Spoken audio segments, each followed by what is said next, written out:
ఈ విజయదశమి పర్వదినాన ఒక అద్భుతమైనటువంటి ఒక కార్యక్రమాన్ని దర్శనం ఆధ్యాత్మిక వార్తా మాసపత్రిక ఇవాళ ఆరంభించింది.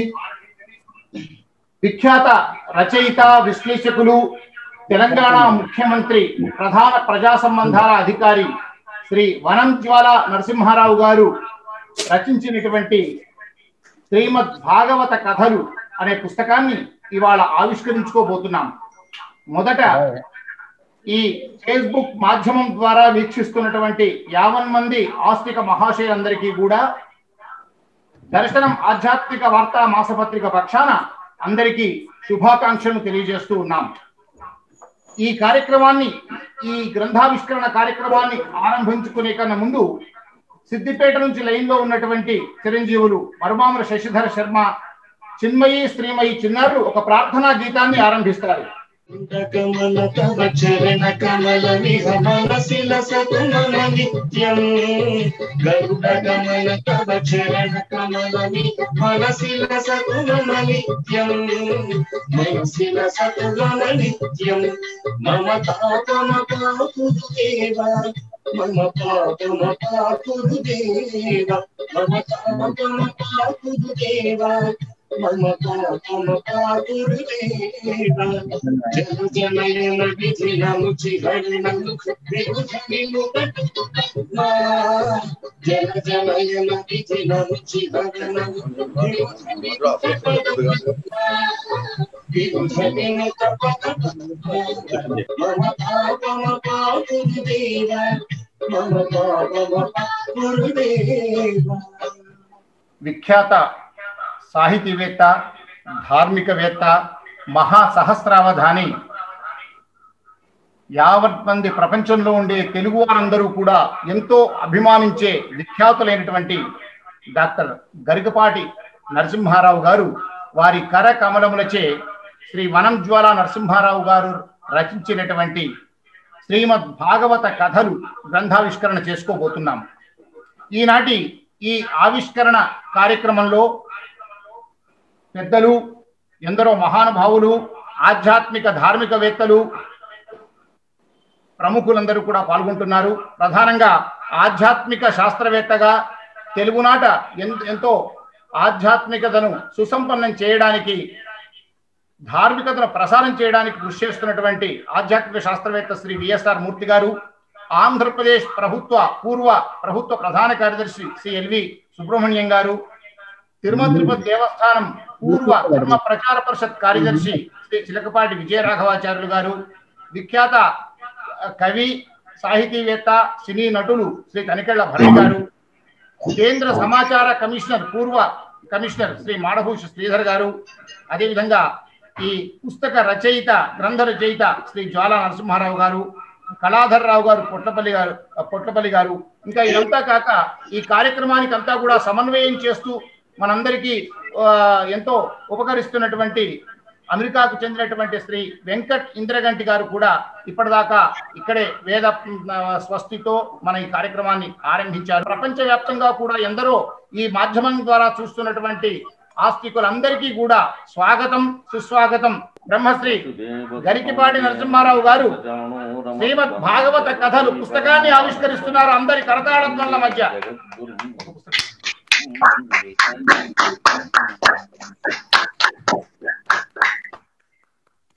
మహాసహస్రావధాని, విఖ్యాత ధార్మిక ఆధ్యాత్మికవేత్త, ప్రపంచ వ్యాప్తంగా సనాతన ధర్మ పరిరక్షణ కోసం, మానవీయ విలువలను, కుటుంబ విలువలను పెంపొందించడం కోసం ఆహారహం కృషి చేస్తున్నటువంటి మన తెలుగు వారందరికీ కూడా అభిమాన పాత్రులైనటువంటి బ్రహ్మశ్రీ డాక్టర్ గరికపాటి నరసింహారావు గారిని ఈ సందర్భంగా ఈ పుస్తకావిష్కరణ చేసినందుకు ధన్యవాదాలను తెలియజేస్తూ దర్శనం ఆధ్యాత్మిక వార్తా మాసపత్రిక పక్షాన శ్రీ గరికపాటి నరసింహారావు గారిని దుశ్శాలువతో సత్కరించుకుందాం.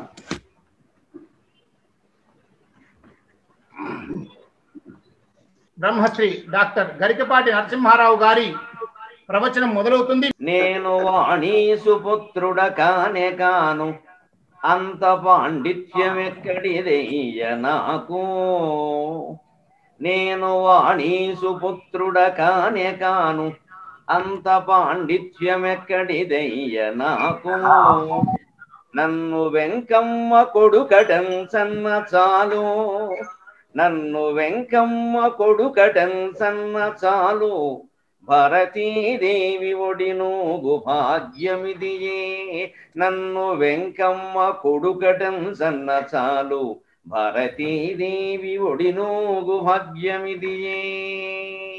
ధార్మిక సంస్థలలో సంస్థల ద్వారా తాము స్వయంగా పాల్గొని ఇతరులను ప్రేరేపించి ప్రభుత్వం ద్వారా కూడా తగిన ప్రోత్సాహాన్ని అందిస్తూ ధార్మిక సేవ చేస్తున్నటువంటి వారు, మంచి రచయిత, భారతీయ ధర్మ సంస్కారం పట్ల అత్యంత అభిమానం కలిగిన వ్యక్తి, ఆచరణాత్మకంగా జీవించేటువంటి వ్యక్తి వనం జ్వాలా నరసింహారావు గారు భాగవతాన్ని, ఆంధ్ర మహాభాగవతాన్ని, బెమ్మెర పోతనామాత్యకృతమైన భాగవతాన్ని సంక్షిప్త సుందరంగా మనకు అనిపించారు. నిజానికి బాగా విస్తృతంగా రాయడం కంటే సంక్షిప్తంగా రాయడమే చాలా కష్టం. ప్రసంగం కూడా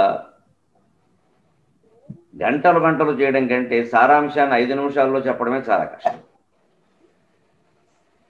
ఒక అబ్బాయి అన్నట్టు ఇంకో అబ్బాయితో, మా నాన్నగారు ఏ విషయం మీదైనా సరే 2 గంటలు అనర్గళంగా మాట్లాడతారు అన్నట్టు.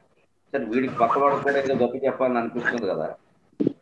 మా నాన్నగారు ఏ విషయం మీదైనా సరే 2 గంటలు అనర్గళంగా మాట్లాడతారంటే మా నాన్న అంతకంటే గొప్పవాడయ్యా, ఏ విషయం లేకుండానే 2 గంటలు మాట్లాడతాడు అన్నట్టు. ఇద్దరులో ఎవరు గొప్ప అనుకోవాలి మనం? ఏదో ఒక విషయం మీద 2 గంటలు మాట్లాడేవాడు గొప్పవాడైతే, ఏ విషయం లేకుండా 2 గంటలు మాట్లాడేవాడు ఇంకా గొప్పవాడు. అనేక విషయాలు తడివేస్తాడు, ఇది దీన్ని ముట్టుకోడు. ఇలాగా మనకి రచన దగ్గరకు వచ్చేసరికి ఎంత విస్తృతంగా రాస్తే అంత గొప్ప అనుకునేటువంటి రోజులు పోయాయి. శ్రీకాలం నాటికే పోయాయి. నాటి భారతం 18 పర్వాలైతే నేటి భారతం 18 పేజీలు అన్నాడు. ఇవాళ సంక్షిప్తత, అందులో సౌందర్యం కూడా చాలా ముఖ్యం. అలాగని ఈ శ్రీమద్ భాగవత కథలో ఉన్న పుస్తకంలో ఎక్కడ అసలు విషయాన్ని తగ్గించలేదు, దాటవేయలేదు, వదిలిపెట్టలేదు. యథామూలంగా బొమ్మరిపోతన గారి భాగవతం ఆధారంగా చేసుకుని యథామూలంగా అన్ని కథలు కూడా రాశారు. ఏదో ముఖ్యమైన కథలు అని రాయలేదు. అందుకే ఈ పుస్తకం చదివాక నాకేమనిపించిందంటే, ఈ కాలంలో ప్రత్యేకంగా రామాయణ భారత భాగవతాలు 3 ప్రచారం కావడానికి ఈ తరహాలో గ్రంథాలు రావాల్సిన అవసరం చాలా ఉంది. ఆ లోటుని వనం జ్వాలా నరసింహారావు గారు ఇప్పటికే ఒకసారి రామాయణం రూపంలో తీర్చారు, ఇప్పుడు భాగవతం రూపంలో తీర్చారు. ఇంకా బాకీ భారతం ఉంటుంది, అది కూడా చేస్తారు. ఈ 2 చేశాక అది చేయకుండా ఉండలేదు. పెళ్ళయ్యాక శోభనం కాకపోతే వివాహం ఎలాగా? అందుకని చేస్తే 3 గ్రంథాలు చేస్తారు. వారికి ఆ భగవంతుడు దానికి తగినటువంటి శక్తియుక్తులన్నీ ఇవ్వాలని మనం కూడా ప్రార్థన చేస్తాం. అంతకంటే ముఖ్యంగా మనం ఇవాళ ఈ ఆవిష్కరణ మహోత్సవం సందర్భంగా మనం తెలుసుకోవలసింది, ఎన్నిసార్లు ఎంతమంది రచించినా, పునారచించినా, అనువాదం చేసినా, అనుసృజన చేసినా, అనుకరణ చేసినా, చివరికి కనీసం 2 పద్యాలు పాడినా ఎందుకు భాగవతం ఇంతకాలం నిలిచి ఉంది? కలకాలం నిలబడం, కలకాలం నిలబడం, కలకాలం నిలబడం అంటే కాపురాలే కలకాలం నిలబడని ఈ కాలంలో గ్రంథాలు నిలబడతాయా? ఆవిష్కరణ మహోత్సవం అంటే నేను సరదాగా అంటూ ఉంటా, అదే అంతర్ధాన మహోత్సవం. ఇక మళ్ళీ కనపడదు. ఇక పుస్తకాల షాపులో అలాగే ఒక క్లిప్పుకి వేలాడుతూ ఉంటుంది. బట్టలు దండానికి వేలాడినట్టుగా పుస్తకం కూడా వేలాడుతూ ఉంటుంది.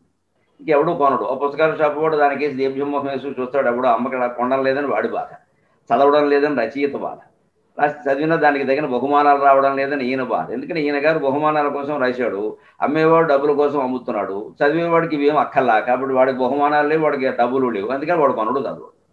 చదివేటట్టుగా ఉండాలి, చదివించాలి. ఆ అవసరం ఉంది, ఆ ఆవశ్యకత ఉంది. రెండోది, ఈవేళ అవి అంతగా ఉపయోగపడతాయి కూడా రామాయణ భారత భాగవత. నిజానికి ఒక క్రమంలో చెప్పాలి అంటే భారతం మన నిజ జీవితం, రామాయణం మన ఆదర్శ జీవితం, భాగవతం దివ్య జీవితం. మనం ఎలా ఉంటున్నామో భారతం చెబుతుంది, మనం ఎలా ఉండాలో రామాయణం చెబుతుంది, మనం ఎలా ఉంటే దివ్య స్వరూపం అవుతామో, దివ్య జ్ఞానం పొందుతామో భాగవతం చెబుతుంది. అటువంటి భాగవత గ్రంథాన్ని ఈవేళ మనం ఆవిష్కరణ చేసుకుంటున్నాం. పైగా రచించిన రచయిత ఆ పేరు, ఇంటి పేరు, మధ్యలో ఉన్న జ్వాల కూడా అన్ని ఇలాంటి రచనలకి తగినవి. ఒకటి వనం, రెండు జ్వాల, రెండు పక్క పక్కన ఉంటే ప్రమాదం అసలు. అడివి అంటుకుపోదు. వనం పక్కన జ్వాల ఏమిటి? వనంలో జలం ఉన్నా పర్వాలేదు, కానీ వనం పక్కన జ్వాల ఉంటే పరస్పర శత్రువు. కానీ రామాయణ భారత భాగవతాలను సంక్షిప్తంగా అందించాలి అని ఆ సంస్కారంతో ఆ గ్రంథాలు చదివేటువంటి మనస్తత్వం ఉంది.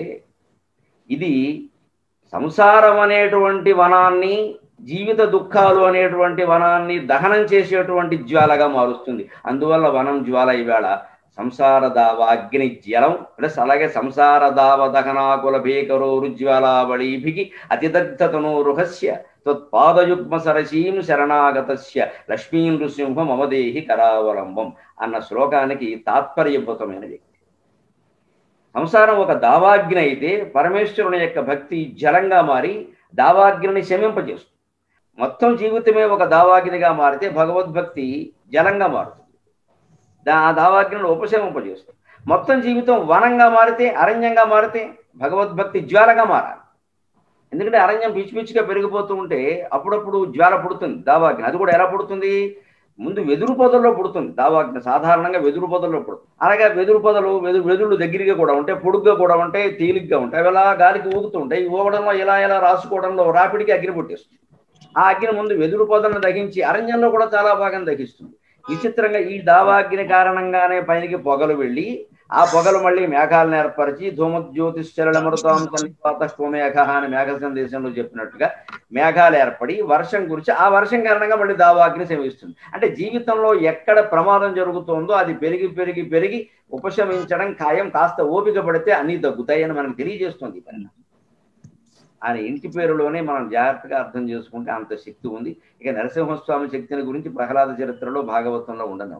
ఇక్కడ ఒక్క మాట నేను ప్రత్యేకంగా చెప్పదలుచుకున్నది, మీరు రామాయణాన్ని సంక్షిప్త సుందరంగా రచించినప్పుడు కూడా తెలుగులో ఉన్నటువంటి వాసుదాస రామాయణాన్ని వావిలికొన్న సుబ్బారావు గారు మహానుభావుల ఆంధ్ర వాల్మీకి బిరుదాంకితులు వారు 24,000 శ్లోకాలని యథామూలంగా అనువాదం చేస్తే దానికి వారే మందరం అనే పేరు మీద తాత్పర్యాలు కూడా రచిస్తే దాన్ని ఆధారంగా చేసుకుని వీరు మందర మకరందం అనే పేరు మీద రామాయణ గాథని అందించారు. అది చాలా జనంలోకి వెళ్ళింది. వీరు కూడా దాని మీద ఎటువంటి అపేక్ష లేకుండా పూర్తి ఉచితంగా దాన్ని అందించారని తెలిసి సంతోషించారు.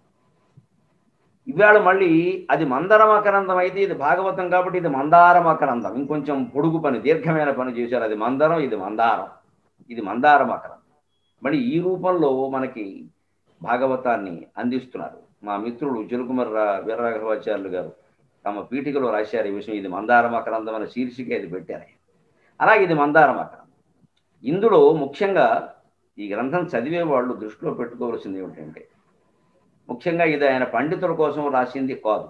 అందుకని దయచేసి పండితులు ఇందులో చేరి పీకానాం లాగానాం చేయకుండా వ్యవహారాన్ని అది రాయలేదు, ఇది రాయలేదు, ఏది ఆయన రాయాలనుకున్నారో అది రాశారు. ఆయన రాసింది ప్రధానంగా యువతరం కోసం. అర్థమైపోతుంది నాకు. నిన్న రాత్రంతా కూర్చుని ఆ పుస్తకం చదివితే నాకు అర్థమైంది ఎవరిని ఉద్దేశించి రాశారో వారికి ఉపయోగపడుతుంది. ఇక ఇందులో భాగవతంలో ఉండే సునిశ్చితమైన అర్థాలు, మరో అర్థాలు, పరార్థాలు, శ్రేషార్థాలు ఈ గందరగోళం జోలికి ఆయన పోనందుకు ఆయన అభినందిస్తున్నారు. ఆ వ్యవహారాలు వేరే, అది చూసుకుందుకు వేరే వాళ్ళు ఉన్నారు. అది వాడు పడతారు అవన్నీ. ఇది మూలంలో ఉందా లేదా ఇది శాస్త్రీయమా కాదా అవన్నీ గొడవలకు మనకు అనవసరం. ప్రతి కథని వామనావతారం సహా గజేంద్ర మోక్షం సహా అన్నింటినీ తీసుకుని సంక్షిప్త సుందరంగా అందులో ఉండే ముఖ్యమైన పద్యాలు, పోతన గారి పద్యాలు ఏవి జనం నోళ్లలో నానుతున్నాయో వాటిని ఉదాహరించారు.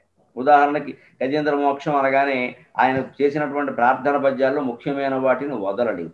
అలాగే వామన చరిత్ర అనగానే ఇంతింతయి ఒటుడంతయి అని మనం అనుకునేటువంటి పద్యాలు కొన్ని ఉన్నాయి, వాటిని వదలలేదు. గజేంద్ర మోక్షంలో సిరికించెప్పుడు అలవైకుంఠపురములు లాంటి పద్యాలు వదలలేదు. అంటే ఏమిటి, సహజంగా గజేంద్ర మోక్షం చదువుతున్నప్పుడు ఎవరికైనా ఆ పద్యాలు ఏవి అని వెతుకుతాం. మనం ఆ వెతుకుతాం. పెళ్లికి వచ్చిన వాడు ముందు పెళ్లి కూతురు ఎక్కడ అంటే గౌరీ పూజలు కానీ పెళ్లికి వచ్చిన వాడు పెళ్లి కొడుకు ఎక్కడ కూడా అడగదు. పెళ్లి కొడుకు కనపడా పెళ్లి కూతురు ఎక్కడ అలా ఉంటుంది. అందుకే ఏమన్నా బుట్టలో కూర్చోబెట్టి తీసుకొస్తారు, పట్టుకుని మేనమావకే ఇచ్చేవారు. అందుకని నాకు ఇవ్వలేదని వాడు ఏడవకుండా నువ్వే మొయ్యలే అబ్బాయి అన్నారు. ఖచ్చితంగా మనకి రాజకీయాల్లో చూడండి, ఎవరు ముఖ్యమంత్రి పదవి కోరుతున్నారో వారికి ఇవ్వలేకుండా ఇంకొకరికి ఇస్తే ఆ ఇచ్చేవారి పేరు ప్రతిపాదించమని వీడినే అడుగుతారు. ఈ అసంతృప్తవాదులు అడుగుతారు. ఈయన అసంతృప్తి ఉండకూడదు, తర్వాత ఆయనే బాగుపడతాడు, అది వేరే విషయం. అలాగా ఓ సంప్రదాయం సరదాకి ఏమిటంటే నిజానికి అది కాదు, దాని అర్థం అంతా వేరే. ఆ తల్లి పుట్టింట్లో పెరుగుతారు పిల్లలందరూ, మనవాళ్ళందరూ అక్కడ పెరుగుతారు. వాళ్ళే నిజానికి పెళ్లి వయస్సు వచ్చే వరకు వెనక బాల్య వివాహాలు జరిగే రోజుల్లో మేనమావల ఇంట్లోనే ఉండేవారు. అందుకని ఆ కన్యాదానం, ఆ సంప్రదాయం, ఆ సమయంలో బంగారం పెట్టడం ఇదంతా మాతామహులే చూసుకునేవారు. అందుకే మేనమావలు. కానీ మనం సరదాగా చెప్పుకుంటే మేనరికం కూడా ఉంది కాబట్టి మళ్ళీ నాకివ్వలేదేమో ఆ మేనకోడల్ని అనుకోకుండా ఈయనే పట్టుకెళ్ళి అక్కడ కన్యాదానం చేసేసి అక్కడ బొట్టమి కూర్చోబెట్టి పొట్టలో కూర్చోబెట్టి పెట్టేస్తే ఒక సంతృప్తిగా సరదాగా హాయిగా సాగిపోతుంది వ్యవహారం. అలాగా రహస్యంగా తీసుకొస్తారు కదా, అప్పటి వరకు పెళ్లి కూతురు ఎవరో తెలియదు కదా, మన ఆసక్తి అంతా అలా ఉంటుంది కదా. అలాగే వామన చరిత్ర, ప్రహ్లాద చరిత్ర లాంటి పద్యాలు చదువుతుంటే అయ్యో ఇది వామన చరిత్ర అంటారు, ఇందులో కార్యరాజుల పద్యం ఏది, ఇంతింత ఇవ్వడంత పద్యం ఏది అంటే అలాంటి లోటు రానేయకుండా మళ్ళీ ఊరికే ఏదో వచనం రాశాం అనిపించకుండా ఆయన ఆ పద్యాలు కూడా ఉదహరించారు. అందుకని నిజం చెప్పాలంటే సంక్షిప్తంతో పాటు సౌందర్యాన్ని కూడా కాపాడుతూ సంక్షిప్త సుందరంగా దీన్ని అనుసృజన చేసి తెలుగు వచనంలో, అది కూడా ఈనాటి పాఠకులకి అర్థమయ్యేటువంటి వచనంలో అందించిన వనముజ్వాల నరసింహారావు గారిని, వారికి సహకరించినటువంటి కుటుంబ సభ్యులని, మిత్రుల్ని అందరినీ హృదయపూర్వకంగా అభినందిస్తూ ఇప్పుడు ప్రసంగంలో రెండవ భాగం, భాగవత సారం ఏమిటి. ఏ గ్రంథాలైనా మనకి గ్రంథాలకు లోటేమీ లేదండి. అసలు రామాయణ, భారత, భాగవతాలు లాంటి 3 గ్రంథాలు ఉన్న దేశంలో 65 లక్షలు మింగేట, వీడు 2 కోట్లు మింగేట, వాడు గనులు తవ్వేసేట, వీడు బుర్ర బగల కొట్టేసేట అంటే మనకి ఇది అవమానం. అందరం భావించాలి అవమానం. రామాయణం, భారతం, భాగవతం పుట్టిన దేశంలో ఈ మాటలు ఎందుకు వినపడుతున్నాయి? పైగా ఇన్ని గ్రంథాలు వస్తున్నప్పటికీ ఎందుకు వినపడుతున్నాయి? రాసేవాళ్ళు లేరా? లక్షల మంది ఉన్నారు. చదివేవాళ్ళు లేరా? కోట్ల మంది ఉన్నారు. మరి ఎవరు లేరు అంటే ఆచరణలో పెట్టేవాడు 100కి1 కాదండి, 1,000,000 కూడా లేడు. సమస్య అందరం ఈ గ్రంథాల చుట్టూ ఏం చేసామంటే నన్ను మన్నిస్తే మహిమలు మాయలు బాగా పేర్చేశాం. భాగవతం చదివితే చాలు ఒక గొప్ప విషయం, అసలు ఇంట్లో ఉంటే చాలు ఒక గొప్ప విషయం, లేదా పొద్దున్న లేచేగానే భాగవతం భాగవతం అనుకుంటే చాలు, ఇది మరీ దారుణమైన విషయం. ఇప్పుడు 100 కోట్లు లంచం తీసుకోవడం మానడు, భాగవతం అంటూ కూర్చుంటాడు. ఈ ధోరణిని ప్రజల్లోంచి మానిపించాలి అంటే అసలైనటువంటి సారంలోకి వెళ్ళాలి. గ్రంథం చదవడం వల్ల నీకు ఏ పుణ్యము రాదు, నీ బుద్ధి మారుతుంది చదువు అని చెప్పాలి ఖచ్చితంగా. నా ప్రవచనాలు మొత్తం ఇంతే బుద్ధి మారడం గురించి. నీ బుద్ధి మారుతుంది చదువు, అసలు బుద్ధి మార్చుకునే ఉద్దేశం ఉంటే చదువు, లేదా దీని జోలికి రాకు. అంటే వాడు రాకుండా ఉంటాడు, రాకపోయినా నష్టమే లేదు. కొన్ని కోట్ల మంది చదవడం కాదు మనకు కావాల్సింది, ఒక్కడైనా ఆచరించడం. ఇంత వామన చరిత్ర ఉంటుంది. అందులో వామనుడు నాకు ఏం అక్కర్లేదండి, ఒంటి వాడను, ఒండు మేర సొమ్ము వల్ల కోర్కెదీర బ్రహ్మకోకటి ముట్టెదా అని పద్యం చెబుతాడు. వ్యాప్తించేంతక తృప్తించను వాడు సప్తద్వీపమునైన వ్యాప్తించేంతక వగవట ప్రాప్తించిన దేశమైన 10,000 తృప్తించందని మనుజుడు సప్తద్వీపములనైనా చక్కంబోడునైన పద్యం మనం అందరం చదువుతాం. వామన చరిత్ర చదువుతుంటే వింటాం. పిల్లలకు ఉపనయనం చేసేటప్పుడు ఈ విషయాలు చెబుతాం. మళ్ళీ ఉద్యోగంలోకి రాగానే లక్షలు మింగేస్తాం. రాజకీయాలు జరిగితే ఇంకా చెప్పక్కల, సినిమాలు అయితే ఇంకా చెప్పక్కల. భాగవతం మీదే సినిమాలు తీస్తారు, కోట్ల వ్యాపారం చేస్తారు. ఎక్కడికి మనుషుల బుద్ధులు మారట్లా. ఆశ్చర్యకరమైన విషయం ఇది, ఆందోళనకరమైన విషయం ఇది. ఇక్కడ మనం జ్వాలా నరసింహారావు గారు కాదండి, వ్యాస వాల్మీకుల దగ్గర నుంచి బమ్మెరపోతనాథుల దగ్గర నుంచి అందరూ ఆలోచించాల్సిన విషయం. వాళ్ళు లేరు కాబట్టి మనం ఆలోచించాలి, వాళ్ళ ఆశీర్వచనంతో మనం ఆలోచించాలి, వాళ్ళు మన ఆవేశింపజేసేలా చేసుకుని మనం ఆలోచించాలి. ఇవాళ భాగవతం, రామాయణం, భారతం ముట్టుకుంటున్న ప్రతి రచయిత నేను ఎందుకు రాస్తున్నాను, ఇది ఎవడు చదువుతాడు, వాడు మారతాడా మారడా, అయితే మారేలాగే రాయాలి. వాడు చదవకపోయినా మంచిది. వాడు వంకర బుద్ధి వాడికి అలాగే ఉంటుంది. వాడు చేసే వంకర పనులన్నీ వాడు చేస్తూనే ఉంటాడు. భాగవతం చదువుతాడు, భాగవతం పారాయణ, సప్తాహం సప్తాహం సప్తాహం. మేము 100 సప్తాహాలు చేసినా బుద్ధి మారినప్పుడు ఒకటే. ఈ సప్తాహాలన్నీ సుప్తాహాలు అవుతాయి. దయచేసి నేను మరోసారి విజ్ఞప్తి చేస్తున్న పెద్దలకి, రామాయణ, భారత, భాగవతాల చుట్టూ పుణ్యాలు మహిమలు పేర్చకండి. వాటి ప్రయోజనం గురించి చెప్పండి. ప్రయోజనం ఏమిటో నేను చెప్పే సెలవు తీసుకుంటాను. మొత్తం భాగవత ప్రయోజనం అంతా 3 పద్యాల్లో చెప్పచ్చు, 3 ముక్కల్లో చెప్పడం అంటారే. తల్లి కడుపులోంచి బయటపడింది మొదలు వల్లకాట్లో చేరే వరకు మనిషి చేయవలసింది భగవత్ ప్రార్థనే. ఇది భాగవత సారాంశం. నువ్వు ఏం పని చేసావు, ఏం పని చేయలేదు, అవన్నీ తర్వాత విషయాలు. ముందు మనస్సులోంచి భగవంతుడు కదలకూడదు. అప్పుడు ఖచ్చితంగా వాడు మంచి పనులు చేస్తాడు. తల్లి కడుపులోంచి బయటపడింది మొదలు వల్లకాట్లో చేరే వరకు చేయవలసింది భగవత్ ప్రార్థనే. భూమి మీద పుట్టింది మొదలు తిరిగి భూమిలో కలిసిపోయే వరకు మనిషి కర్తవ్యం దైవ ధ్యానమే, దైవ ప్రార్థనే. ఆ దైవ ప్రార్థనే మన బుద్ధిని సక్రమంగా ఉండేలా చేయాలి. దైవ ప్రార్థన నుంచి మనం పక్కకి వెళుతున్నాం కాబట్టి బుద్ధి మారిపోతుంది. రకరకాలుగా సరిగ్గా సనస్సుజాతీయంలో చెప్పాము, మృత్యు అంటే ఏమిటి, మృత్యు అంటే ఏమిటి? ప్రమాదం వై మృత్యురకం బ్రవీమి సదా అప్రమాదం హి బ్రవీమి అని మొట్టమొదటి శ్లోకంలో చెబుతారు సనస్సు. ప్రమాదమే మృత్యు అయ్యా, ప్రమాదమే జీవితం అయ్యా. ప్రమాదమే మృత్యు అంటే మనం చెబుతాము అంటే ప్రమాదంలో మృత్యు వస్తుంది. ఆ ప్రమాదం కాదు ఇక్కడ. రోడ్డు మీద ఏదో స్కూటర్ ప్రమాదము, బస్సు ప్రమాదము కాదు. భగవద్ ఆత్మ నుంచి జారిపడ్డం, ఆత్మ నుంచి పక్కకి వెళ్ళడం, భగవద్ ధ్యానం నుంచి పక్కకి వెళ్ళడం, ఇదే ప్రమాదం. అదే పరాకు అంటారు. ప్రమాదం సంస్కృతంలో అంటారు, తెలుగులో ప్రమాదం అంటే డేంజర్. తెలుగులో దాన్ని పరాకు అంటారు. పరాకు ధ్యానం నుంచి పరాకు పడ్డమే ప్రమాదం. తల్లి కడుపులో ఉన్నప్పుడు భగవత్ ప్రార్థన, అంతా ఏ పనులు చేస్తున్నా భగవత్ ప్రార్థన, చివరికి భూమిలో కలిసిపోయేటప్పుడు కూడా భగవత్ ప్రార్థనే. అందుకే ఈ 3 పద్యాల్లో 2 పద్యాలు ప్రధానంగా ప్రథమ స్కంధంలోనే ఉంటాయి. పోతన గారైనా వ్యాసుడైనా అలా ఎందుకు ఏర్పాటు చేశారు అంటే ఇది ప్రథమ స్కంధం, ఇది మొదటి కర్తవ్యం, ఇది నేను గుర్తుంచుకోకపోతే ఇంకా అన్ని దడగ. ఎందుకంటే తల్లి కడుపులో ఉండగా ప్రార్థన చేసినటువంటి శిశువు ప్రార్థన చేయడం ఉందే భగవంతుని గురించి బహుశా ప్రపంచ సాహిత్యంలో మరి ఎక్కడైనా ఉందో లేదో, భాగవతంలో మాత్రమే ఉందండి. తల్లి కడుపులో ఉండే శిశువు భగవత్ ప్రార్థన చేయడం. ఆపదలోనే చేయొచ్చు, ఆర్తితోనే చేయొచ్చు. దానికి ఉన్న ఆర్తి లేకపోతే ప్రార్థన చేస్తామా? ఆర్తి ఉంటేనే ప్రార్థన. అందుకని తల్లి కడుపులో ఉన్న శిశువుకి ఒక ఆర్తి, పరీక్షిత్తుకి తల్లి ఉత్తర గర్భంలో ఉండగా ఆర్తి కలిగితే నన్ను ఏదో బాణం వస్తుంది, ఏదో జ్వాల వచ్చేస్తుంది, నన్ను ఏం చేసేస్తుందో అని కదా, అదేమిటో తెలియక దాన్ని ఎలా ఎదుర్కోవాలో తెలియక తల్లి గర్భంలో ఉన్నవాడికి అయోమయ స్థితిలో ఉండగా ఆయన ఏం చేశారండి ప్రార్థన? రాడా చూడ సమస్త భూతములలో రాజిల్లు వాడు ఇచ్చటం లేడా, రాడా చూడ సమస్త భూతములలో రాజిల్లు వాడు ఇచ్చటం లేడా, పారుని చిచ్చరం ముదలగన్ లీలాగతిన్ ద్రోచి నాగీడా నేడ భయప్రదానము, పారుని చిచ్చరం ముదలగన్ లీలాగతింద్రోచి నాగీడా నేడ భయప్రదానము, అతడు హింపన్ నత్రాతముంగాడ, అతడు హింపన్ నత్రాతముంగాడ, ఎందరిగావడు మత్కర్మంబునెట్లున్నదో. అక్కడ బాలుడు యొక్క సందిగ్ధ స్థితి చూడండి. తల్లి కడుపులో ఉండి ప్రార్థన చేస్తున్నాడు. తల్లి కడుపులో ఉన్నప్పటికంటే మనం అశక్తులుగా ఎప్పుడైనా ఉంటామా? ఎప్పుడు ఉండం. బయటకు వచ్చాము అంటే కాళ్ళు చేతులు ఆడుతూ ఉంటాయి, నోరు ఏదో నవ్వుతూ ఉంటుంది, ఏడుస్తూ ఉంటుంది, ఎవరో ఒకరు పలుకుతారు. పసిపిల్లని పలకరించడానికి 10 మంది ఉంటారు, పండు ముదుసోడిని పలకరించడానికి ఒక్కడు లేడు. 3 ఏళ్ల పిల్లాడికి పుట్టినరోజు వస్తే 3 లక్షలు ఖర్చు పెట్టి పార్టీ ఇస్తాం. 80 ఏళ్ల తల్లి పుట్టినరోజు, తండ్రి పుట్టినరోజు చేసేవాడు ఎవడు లేడు. చేసేవాడు ఎవడన్నా ఉంటే వాడికి 2 చేతులు ఎత్తి నమస్కారం. పైగా ఈ కొడుకులు, కూతుళ్ళు, కోడళ్ళు, అల్లుళ్ళు వీళ్ళు వ్యాఖ్యానాలు. ఇప్పుడు ముసలావిడికి ఇది ఇప్పుడు అవసరమా? ఈ పడుచు పిల్లలకి ఇది అవసరమా? 3 ఏళ్ల మనిషికి ఇది అవసరమా? దానికి పుట్టినరోజు మరో రోజు దానికి ఏమైనా తెలుసా? పిల్లల కోసం 100లు కాదండి, 1000 కాదండి, లక్షలు ఖర్చు పెడతాం. తల్లిదండ్రుల దగ్గరికి వచ్చేసరికి మా నాన్నగారికి ఇష్టం లేదండి, నువ్వు చేస్తే ఇష్టమే, నువ్వు చేస్తానంటే కదా. మనమే ముందు వాళ్ళకి వేదాంతాలు వైరాగ్యాలు చెప్పాడు.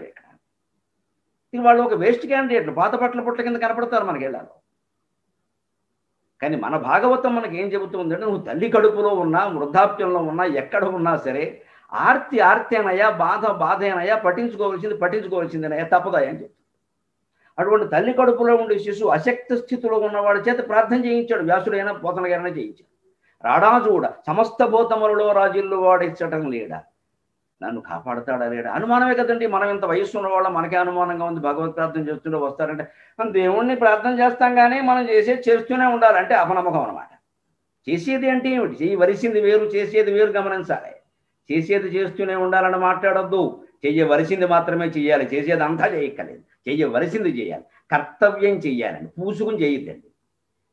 చేస్తూ ఉండాలంటే మనకు భయం వేసిందండి, ఎవడో రౌడీగాడు మనం బెదిరించాడు, మనకి భయం వేసిందండి. ఒక 10 మందికి మన మిత్రులకు మనం ఫోన్లు చేసామంటే మనకు భాగవతం అర్థం కాలేదని అర్థం. చేయవలసింది శ్రీకృష్ణుడు ఒక్కడికే, వాడి నెంబర్ మన దగ్గర లేదు, నోరు మూసుకో. చేయవలసింది శ్రీకృష్ణుడు అక్కడికే ఫోన్, ఆయనకు ఫోన్ చేయక్కల, నెంబర్ అక్కల. వసుదేవసుతం దేవం కంసచాణూరమర్దనం దేవకీ పరమానందం కృష్ణం వందే జగద్గురుం శ్రీకృష్ణం వందే జగద్గురుం.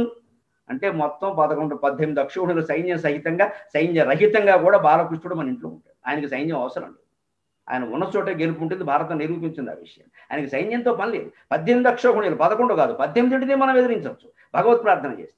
మనం ఏం చేస్తూ ఉంటాం, ఓ పక్క భగవత్ ప్రార్థన చేస్తూనే ఎందుకైనా మంచిది అని వాళ్ళకి చెబుతూ ఉంటాం. వీళ్ళు చేయరు, వాళ్ళు చేయరు. సంపూర్ణంగా శరణాగతి అంటే చెయ్యవలసింది మాత్రమే చెయ్యాలి, అనుకున్నదంతా చేసేయకూడదు. చేసేది చేస్తూనే ఉండాలి అనదు, చెయ్యవలసింది మాత్రమే చెయ్యాలి. కనీస బాధ్యత ఉంటుంది. ఎందుకంటే మనకి ఏదో జరిగింది, ఎవరికో చెప్పాలి కదా విషయాన్ని, కంప్లైంట్ కిందనే ఇవ్వాలి కదా, ఫిర్యాదు, అది అంత మాత్రమే. మళ్ళీ దానికి రికమెండేషన్ పనికిరావు వెనక 100 రకాల ఆయుధాలు దాచుకోవాల్సిన పని కూడా లేదు. అంత అశక్త స్థితిలో ఉన్న పసిబిడ్డను కాపాడినవాడు మనని కాపాడ్డా, ఈ నమ్మకం ఉండాలి. అలాగ మనిషి భగవంతుడు పరీక్షిత్తులాగా తల్లి కడుపులో ఉన్నప్పటి నుంచి ప్రహ్లాదుడిలాగా జీవితం అంతా గడుపుతూ ఉన్నప్పుడు, భీష్మ పితామహుళ్లాగా చిట్ట దశలో ఉన్నప్పుడు భగవత్ ప్రార్థన కనుక మనస్సులో మానకుండా ఉంటే ప్రమాద స్థితిలోకి రాడు. ఎప్పుడూ అప్రమత్తుడుగానే ఉంటాడు. అప్రమత్త స్థితిలో అతన్ని భగవంతుడే కాపాడుతూ ఉంటాడు. అది భాగవతం యొక్క సారం. ఈ సారాంశాన్ని గ్రంథ రూపంలో అందజేసినటువంటి వనం జ్వాల నరసింహారావు గారికి మరొక్కసారి మైత్రీపూర్వకంగా అభినందనలు అందజేస్తూ, పాల్గొన్నటువంటి పెద్దలందరికీ నమస్కరిస్తూ, దేశ విదేశాల్లో దీన్ని చూస్తున్నటువంటి ప్రేక్షక మహాశయులందరికీ విజయదశమి శుభాకాంక్షలు అందజేస్తూ స్వస్తి ప్రజాభ్యః. దయచేసి ఇప్పుడు శ్రీ తిరుమల తిరుపతి దేవస్థానం పూర్వ ధర్మ ప్రచార పరిషత్ కార్యదర్శి, అనేక ధార్మికమైనటువంటి ఆ కార్యక్రమాల్లో పాల్గొంటూ ఎంతో మందిని ధార్మికంగా చైతన్యం కల్పిస్తూ అనేక పుస్తకాలు రచిస్తూ ఉన్నటువంటి పెద్దలు శ్రీ విజయ రాఘవాచార్యులు గారిని తమ శుభాకాంక్షలు అందించవలసిందిగా కోరుతున్నాం. ఊహాతీత ప్రతిభా విరాజి మహాసహస్రావధాని డాక్టర్ గరికపాటి నరసింహారావు గారికి, తదితర పెద్దలందరూ కూడా శ్రీచరణ స్మరణ పూర్వకమైనటువంటి నమస్కారాలు తెలియజేస్తూ, విజయదశమి శుభవేళ ఈ రకంగా భాగవతాల గురించి మాట్లాడుకోవడం చాలా సంతోషదాయకం. సుమారుగా 99-100 ఉపాఖ్యానాల్లాగా జ్వాల గారు రాశారు. ఇందాక గరికపాటి వారు చెప్పినట్లుగా సంక్షిప్త సుందరం, క్లుప్త సుందరంగా దీన్ని రాశారు. ఇది ఒక భాగవతంలో ఉన్నటువంటి 100 విశేషాల చిన్న ఉపనిషత్తు లాంటిది. రచయిత, వ్యాఖ్యాత, టైప్ సెట్టింగు సర్వము తానైన వాడైనటువంటి జ్వాల గారికి ప్రత్యేకంగా అభినందన. ప్రతి స్కందంలో వివరించాడు ఆయన. ఇది ఒక రీడర్ ఫ్రెండ్లీ అప్రోచ్. ఇక్కడ ఒక విషయం మీకు మనవి చేయాలి. నేను తిరుమల తిరుపతి దేవస్థానంలో పనిచేసే రోజుల్లో మహాభాగవతం రామకృష్ణ మఠం వాళ్ళు పబ్లిష్ చేస్తే దాన్ని 1000 రూపాయలు పెట్టారు, 5 వాల్యూమ్స్. అప్పుడు మహానుభావులు సాహితీ ప్రియులైనటువంటి డాక్టర్ కేవి రమణాచారి గారు ఈవోగా ఉన్నప్పుడు మేమేం చెప్పామంటే, ఉత్సవాలప్పుడు భాగవతం ప్రతి ఇంట్లో ఉండాలి కాబట్టి దాన్ని డిస్కౌంట్ ఇద్దాము అని. దాన్ని 50% డిస్కౌంట్ ఇచ్చారు. పైన మళ్ళీ డిస్కౌంట్ ఇచ్చి చివరికి 5 వాల్యూమ్స్ 350 రూపాయలకి అమ్మించారు.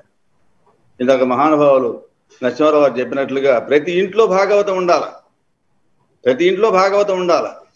ఇంకొకటి భాగవతం భాగవతం భాగవతం అంటే ఎప్పటికైనా భాగవతారనే ప్రసిద్ధి కూడా ఉంది, అది తీసేసే విషయమేం కాదు.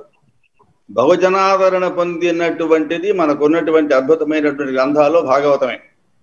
రామాయణం వాల్మీకం, భారతం వ్యాస ప్రోక్తం, వీరికంటే మధురంగా చక్కగా ఉన్నటువంటిది భాగవతం. జన్మాదశ అనే శ్లోకానికి ఎంతమందికి అర్థం తెలుస్తుంది? వ్యాస భాగవతంలో ఉన్నది. అట్లాగే అనేకమైనటువంటి విషయాలు ఉన్నాయి భాగవతంలో. ఇవన్నిటిని కూడా చక్కగా సామాన్యమైనటువంటి పాఠకుడిని టార్గెట్గా పెట్టుకొని అది నేర్పించాలి అని కొన్నాళ్ళ క్రితం నారాయణ రెడ్డి గారు మందార మకరందాలు అని చెప్పి ఒక 100 పద్యాలతోటి ఒక అద్భుతమైన పుస్తకం వేశారు. అప్పుడు రూపాయి కమ్యూనిటీ జ్ఞాపకం నాకు యువభారతి వాళ్ళని అభినందించాలి. అయితే మొత్తం ఈ గ్రంథంలో 328 పేజీలు ఉన్నట్టున్నాయి. అందులో భాగవతానికి సంబంధించినటువంటి ఇతివృత్తాలు 277, దాంట్లో అదనంగా ఇంకోటి చేర్చారు. వేదాలకు సంబంధించినటువంటి ఒక ప్రత్యేకమైనటువంటి అనుబంధం పెట్టారు. 40 పేజీలు నడిచింది. ఈ గ్రంథాలు అవసరమా అనిపించింది నాకు. ఏదైనా మహానుభావులు చాలా అద్భుతమైనటువంటి కృషి, ఇది సామాన్యమైన కృషి కాదు. ఇక్కడ ఒక విషయాన్ని నేను మీకు మనవి చేస్తాను.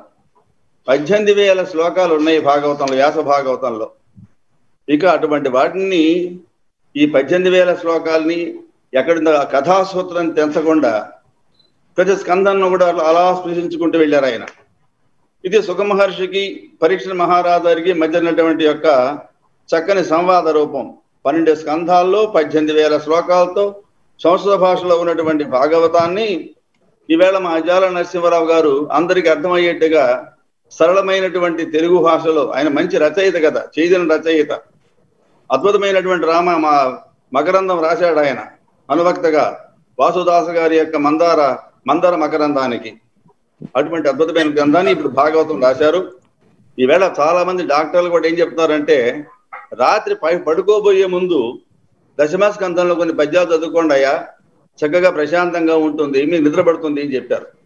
కాబట్టి ఇది కూడా ఒక మంచి విషయమే. మన తెలుగు నాట భాగవతంలో పద్యాలు రాని వాళ్ళు అంటూ ఉండరు. కనీసం 10 పద్యాలైనా వచ్చి ఉంటాయి. చిన్నప్పుడు నాన్నగారు, తాతగారు, బామ్మగారు, నాయనమ్మ గారు కూర్చోబెట్టి రాత్రి పండుకోబోయేటప్పుడు పద్యాలు చెప్తుండేవాడు, పలికిచ్చేవాళ్ళు ఇవన్నీ కూడా. దానివల్ల మనం తెలియకుండానే వచ్చేసేసినాయి. ఇవాళ మా జాల నరసింహారావు గారు చక్కగా తెలుగు భాషలో రసరమ్యంగా అందరికీ అర్థమయ్యేట్లుగా వ్యావహారిక సేవ రాయడం చాలా సంతోషం. అందులో విజయదశమి నాడు ఈ కార్యక్రమం చేయడం, మహాసహస్రావధాని గారితో నోట అద్భుతమైన విషయాలు వినడం భాగ్యం ఇది. వారికి, వారి కుటుంబానికి ముఖ్యంగా ఒక మాట చెప్పాలా. ఈ భాగవతం ఈయన రాయడానికి వెనకాతల మా సోదరి విజయలక్ష్మి గారి ప్రచ్ఛన్నమైన భద్రహస్తం ఉంది. ఆమె ప్రత్యేకంగా అభినందిస్తున్నాను. అట్లాగే మా ప్రేమమాలని ఆ పెద్ద కూతురు, అందరికీ అభినందనలు. ఈ గ్రంథాలన్నీ కూడా ఆయన ఏమి డబ్బు కోసం రాసింది కాదు, వ్యాపార అసలే లేదు.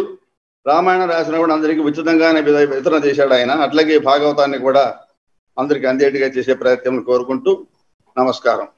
విఖ్యాత కవి ఆటగదరా శివ, ఆటగద కేశవ అంటూ ఒక నిందాస్థితితో భక్తి తత్వాన్ని పారవశ్యంతో భక్త జనానికి అందిస్తున్న శ్రీ తనికేళ్ల భరణి గారు. ఈ భవిష్యత్ నెక్స్ట్ తరానికి పద్యం అంటే ఎవరు చెప్తే వినడమో, చదివితే వినడమే తప్ప పద్యాలు కంటతా పట్టుకోవడం, నేర్చుకోవడం అనే సంప్రదాయం పోయింది. అది నిజంగా దురదృష్టకరమైన విషయం. కానీ ఇవాళ ఆ సారాన్ని ఒడిసి పట్టుకుని ఈయన భాగవత కథలు భాగవతం అసలు పోతన తెలుగుల పుణ్యపేటి అని కవి సమ్రాట్ విశ్వనాథ సత్యనారాయణ గారు అనడం, నిజంగా పోతన పద్యాలు 10 రాకపోతే వాడు తెలుగువాడు అని చెప్పుకోవడానికి అనర్హుడు అని గతంలో నేను ఒకసారి చెప్పాను. అది మనం పునరుద్ఘాటిస్తున్నా కూడా. అలాంటి పోతన లాంటి ఒక కవి తాలూకా సారాన్ని మనం జ్వాల నరసింహారావు గారు చక్కటి పుస్తకం కింద వేశారు. అసలు ఆ పద్యం చదువుతుంటేనే ఒక దివ్యమైన ఆనందం. అలా ఇంతింతై వటుడింతయ్యి మరియు దానింతై నభోవీధిపై అంతై తొయద మండలాభ్రమున కల్లంతై మహర్వాటిపై అంతై సూర్యునికంతయ్యి ధ్రువునిపై అంతై సత్య పదోన్నతుండగుతు బ్రహ్మాండార్థి సంవర్ధి అయి. ఈ పద్యం మనకి వామనాతారుల త్రివిక్రమ స్వరూపాన్ని వర్ణించిన పద్యం ఇది. ఇలాగా తెలుగు లోగిళ్లలో, తెలుగు నోళ్లలో ఈ పద్యాలు నాని ఎంత ఆనందం కలగజేసాయో మా తరానికి, భవిష్యత్ తరానికి. ఈ తరం కూడా మరి వాళ్ళకి రాకపోవడం, చదవకపోవడం, వినకపోవడం వాళ్ళ దురదృష్టంగానే భావిస్తూ, కనీసం ఈ కథల వల్ల చిన్న కథల రూపేణ జ్వలం నరసింహారావు గారు అందించిన వాటి చదివి ఇందాక చక్కగా చెప్పారు, ఆచరించాలి. ఇప్పుడు ఈ కవర్ మీద బొమ్మ ప్రతిదీ మన వాళ్ళు, మన సంప్రదాయం ఏంటంటే సింబాలిక్ గా చెప్పడం. అనంతమైన సంసార సాగరంలోకి నువ్వు ఇరుక్కుపోయి ఏనుగైనా నీకు ఎంత పరాక్రమం ఉందని నువ్వు అనుకున్నావు, రే నిన్ను పట్టే మొసలి లాగేస్తుంది. పరమేశ్వరుడు విష్ణువు వారు తప్ప మరో గతి లేదు. అన్యదా శరణం రాస్తి త్వమేవ శరణం మమ అంటే బయటపడతావు అన్న సింబాలిక్ గా ఇలాంటి పద్యాలతోటి మన వాళ్ళు జీవిత దర్శనం చేసేసారు. చాలా అద్భుతమైన కార్యక్రమం ఇది ఇవాళ. ఎందుకంటే కరోనా కష్టకాలంలో కూడా ఇలాగా ప్రపంచం యావత్తు కనపడేలాగా మనం ఈ కార్యక్రమం చేసుకుంటున్నాం. మన అవధాని గారు, మన గరికపాటి నరసింహారావు గారు బ్రహ్మశ్రీ చాలా అద్భుతంగా వ్యాఖ్యానించారు. అలాగే దర్శనం శర్మ గారు నిర్వహిస్తున్నారు. కాకపోతే దురదృష్టం ఏమిటంటే ఈ టెక్నాలజీ పెరిగిన కొద్దీ కమ్యూనికేషన్ కట్ అయిపోతుంది. అంచేత ఇది దీని ముందు ఒక ఏడాది పాటు ఇది ప్రాక్టీస్ చేస్తే మంచిది అని నా అభిప్రాయం చేస్తూ, నరసింహారావు గారికి ఇంతటి బృహత్ కార్యం చేసినందుకు ఆయన పరమేశ్వరుడు, ముఖ్యంగా విజయదశమి పూట ఇలాంటి కార్యక్రమం ఆవిష్కరణ, ఆ పరమేశ్వరునికి ఆయురారోగ్య ఐశ్వర్యాలు అఖండమైన యశస్సుని ప్రసాదించాలని కోరుకుంటూ శుభం భూయాత్ శివోహం. శ్రీ మాడభూషి శ్రీధర్ గారిని శుభాకాంక్షలు తెలియజేయవలసిందిగా కోరుతూ ఉన్నాం. శ్రీ మాడభూషి శ్రీధర్ గారు. ధన్యవాదాలు. జ్వాలా నరసింహారావు గారికి శుభాభినందనలు. మీ అందరికీ దసరా శుభాకాంక్షలు. అద్భుతమైన కార్యక్రమంలో, ఈ అద్భుతమైన రచనలో నా అక్షరాలకు కూడా కొంత చోటిచ్చినందుకు జ్వాలా నరసింహారావు గారిని నేను వారికి కృతజ్ఞతలు చెప్తూ వారిని మరోసారి అభినందిస్తున్నాను. మన మన నడవడిక బాగుండాలంటే, మన ప్రవర్తన సరిగ్గా ఉండాలంటే, సమాజం సరిగ్గా నడవాలంటే చట్టాలు నియమాలు కాదు కావాల్సింది. చట్టాలు నియమాలు తప్పు చేస్తే శిక్షిస్తాయి కానీ మంచి చేయమని చెప్పవు, మంచి చేయడానికి ఆస్కారం కలిగించవు. ఇండియన్ పీనల్ కోడ్లో తప్పు చేస్తే శిక్ష ఉంటుంది కానీ మంచి దానం చేయరా, మంచి పనులు చేయరా, పరొకరికి సహాయం చేయరా అని అందులో ఉండదు. వాటి కోసం, ఆ మంచి పనుల కోసం మనం రామాయణ భారత భాగవతాలను మాత్రమే చూడాల్సి ఉంటుంది. కనుక ఇవాళ ఈ సమాజం, మన భారతదేశ సమాజం ఇప్పటికీ ఇలా ఉంది, నిలబడి ఉంది అని అంటే దానికి కారణం చట్టాలు కావు, కోర్టులు కావు, పోలీసులు గారు. దానికి కారణం మన తల్లిదండ్రులు మనకు నేర్పిన సంస్కారం, ఈ గ్రంథాల్లో ఉన్న అద్భుతమైన జీవన సారం. వీటి ద్వారానే మనం నడుస్తాం, వీవే మనం నడిపిస్తాయి. అయితే మనం నడిపించే ఈ పుస్తకాల గురించి ఎంత రాసినా తక్కువే. దాన్ని సరళీకరించి ఇంకా సంక్షిప్తీకరించి జనం ముందుకు తీసుకొస్తేనే చదివే పరిస్థితిలో ఉన్నారు. 2-3 నిమిషాల వీడియోలు చేయాలి, లేదా 4-5 నిమిషాలు మాక్సిమం ఒక కథ గురించి చెప్తే తప్ప వినే ఓపిక లేని తరాలకి ఈ సంక్షిప్తమైన రచన ఉపయోగపడుతుంది. భారతం పంచదార, భాగవతం మకరంద ధార అంటారు. 2 అర్థాలు. పంచదార అంటే 5గురికి భార్య అని, పంచదార మామూలు అర్థం మీకు తెలుసు. అట్లాగే భాగవతం మకరంద ధార అంటే మకరందం వంటి మధురమైంది అని ఒకటి, మకరం దధార అంటే మొసలిని ఖండించిన గజేంద్ర మోక్ష ఘట్టం అనే పేర్లున్నాయి. అటువంటి మకరంద ధార వంటి భాగవతాన్ని మరీ ఇంత సులువైన తెలుగు భాషలో రాసి జనానికి ఉచితంగా పంచాలన్న తపన పడుతున్న జ్వాలా నరసింహారావు గారిని అభినందిస్తూ ఈ కార్యక్రమంలో నాకు చోటు కల్పించినందుకు మరోసారి ధన్యవాదాలు తెలుపుతూ అందరికీ విజయదశమి శుభాకాంక్షలు చెప్తూ విరమిస్తున్నాను. నమస్కారం. ఇప్పుడు ఆంధ్రప్రదేశ్ పూర్వ ప్రధాన కార్యదర్శి శ్రీ ఎల్వి సుబ్రహ్మణ్యం గారిని శ్రీ ఎల్వి సుబ్రహ్మణ్యం గారు. భాగవతం గురించి మంచి విషయాలు వింటున్నాం.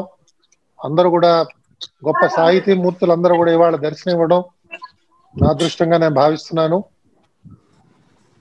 భాగవతం గురించి పెద్దలందరూ చెప్పిన తర్వాత నేను మాట్లాడటం అది చాలా చాలా సాహసం అవుతుంది కాబట్టి ఎక్కువ దాని గురించి ప్రస్తావన చేయకుండా, జ్వాలా గారు నాకు ఎప్పుడు కూడా ఆయనకున్న పట్టుదల చాలా చాలా గొప్పది.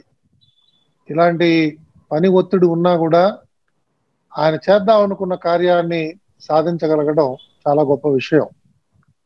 సమాజంలో ఇవాళ తాత్విక చింతన తీసుకురావడానికి అనేక మంది సందేహిస్తున్నారు, అందరూ భయపడుతున్నారు.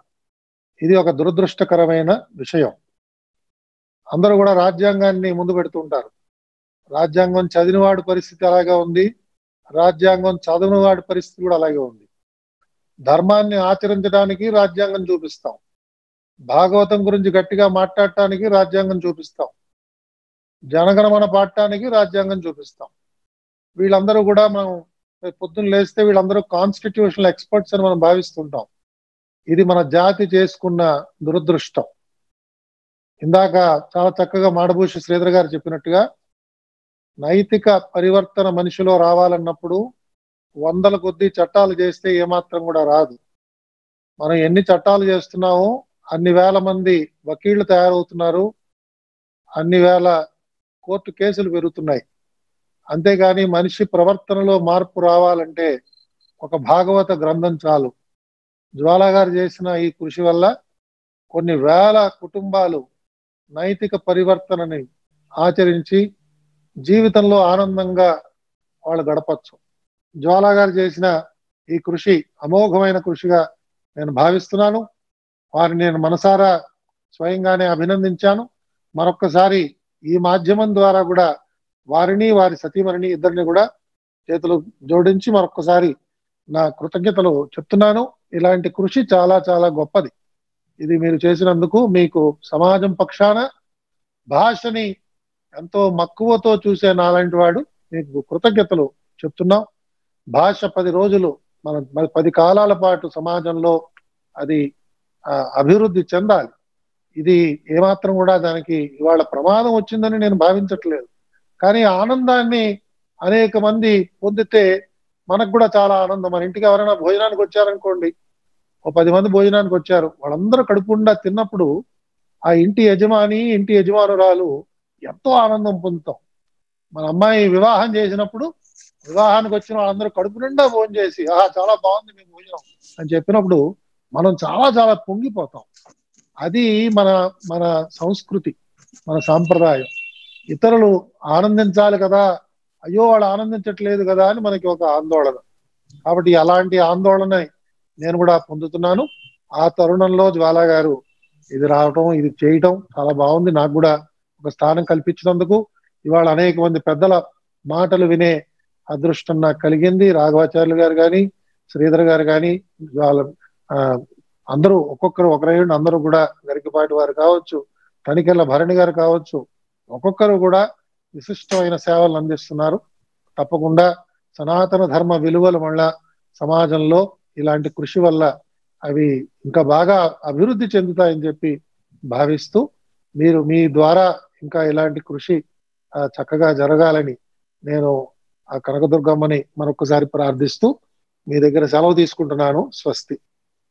ఇప్పుడు మరొక గొప్ప ప్రవచనకర్త, ఆధ్యాత్మిక శాస్త్రవేత్తగా మన ముందు తెలుగునాట అనేకమైనటువంటి ఒక ధార్మిక చైతన్యాన్ని కలిగిస్తున్నటువంటి, ప్రధానంగా యువతలో ఒక రకమైనటువంటి ఒక ధార్మిక తేజస్సును తీసుకువస్తూ ఛానళ్ల ద్వారా, వివిధ సత్సంగాల ద్వారా, ప్రధానంగా ఒక 40-50 ఏళ్ల పాటు కేవలం సత్యసాయి సేవా సమితిలో సత్యసాయి బాబా గారితో సన్నిహితంగా మిగులుతూ ఆ సత్యసాయి సేవా సంస్థల్లో కూడా పనిచేసి ఇవాళ ఎక్కడ చూసినా విఎస్ఆర్ మూర్తి గారు, వల్లూరి శ్రీరామచంద్రమూర్తి గారంటే ఒక ధార్మిక తేజస్సు.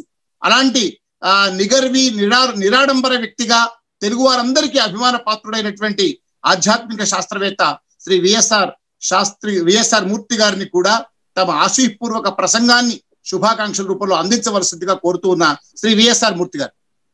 కరోనా మహమ్మారి జగత్తుని వణికిస్తున్నటువంటి వేళ, ప్రపంచమే అంపశయ్య మీద పడుకున్నటువంటి వేళ, శ్రీ మహావిష్ణువు యొక్క మహాశక్తి స్వరూపము, కరుణామృత ప్రవాహము అయినటువంటి భాగవత రసమాలయం అన్నారు వ్యాసుల వారు. పిబత భాగవత రసమాలయం, సర్వ రసాలకి ఆలయము ఆలవాలము అయినటువంటి భాగవతాన్ని తెలుగునాట ఈనాటి ప్రధానంగా యువకుల కోసం వచన శైలిలో అందించినటువంటి మా సన్మిత్రులు వనం జ్వాల నరసింహారావు గారు ఒకరైతే, రాసిన వారు ఒక నరసింహారావు గారు, ఆవిష్కరించిన వారు రెండో నరసింహారావు గారు, ఇద్దరు మాకు మిత్రులై. అయితే ఈ పుస్తకం అంటే ఈ గ్రంథం మళ్ళీ ఎందుకు రాయవలసి వచ్చింది?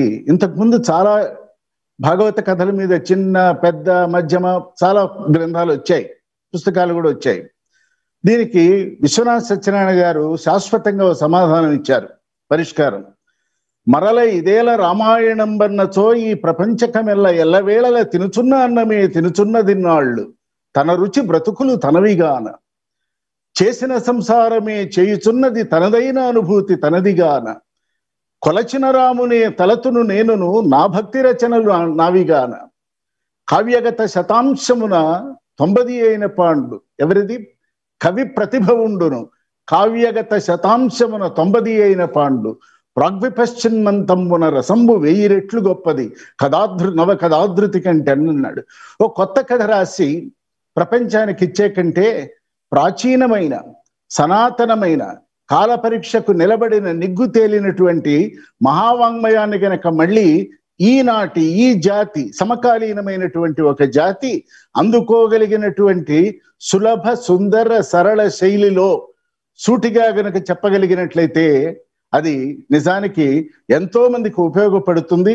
ఆ కార్యక్రమాన్ని చక్కగా నిర్విఘ్నంగా పరిపూర్ణంగా నిర్వహించినటువంటి మా మిత్రులు జ్వాలా నరసింహారావు గారికి శుభాభివందనాలు. కృష్ణ పరమాత్మే ప్రప్రథమ జగద్గురువు, వ్యాసుల వారే ప్రప్రథమ లోక గురువు. వారిద్దరికీ మనసా వచస శిరస మరొక్కసారి ప్రణమిల్లుతూ సాయిరాం. ఆదిత్య కృష్ణరాయ్ గారు, వారు అమెరికా నుంచి కూడా మొదటి నుంచి వీక్షిస్తున్నారు. శ్రీ జ్వాలా నరసింహారావు గారి కుమారులు, వారిని వారి స్పందనను తెలియజేయవలసిందిగా కోరుతున్నాను. Hi everybody, I am Parul. I am Adi's wife, and I'm not a Telugu girl, but just listening to all of this is super inspiring. I told Papa a few days ago that he wrote for me in English so I could understand it, and that inspired me to start reading the Bhagavad Gita. I've read like 3 pages, and I have to read the same page over and over again to really understand the meaning. But it's super inspiring to hear all of you and to also see Papa write these things and leave it as a legacy for our kids and our grandkids to read them and be inspired by as well. Yeah, likewise, though I'm not like Parul from North India. I'm a Telugu guy, but I believe that my most comfortable language is English. మా 11-year-old daughter మొన్న ఒక పుస్తకం రాసింది, అది publish చేసింది. నేను కూడా రాస్తాను. మాకు ఎక్కడి నుంచి జీన్స్ వచ్చినాయి అంటే డాడీ నుంచే వచ్చినాయి.